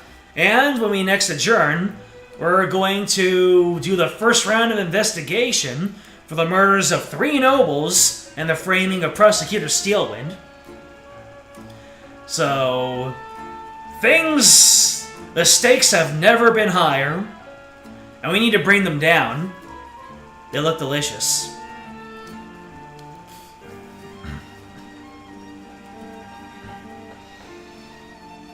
Eris must pay for her crimes. But she never did anything wrong. Come on, chat, make up your minds.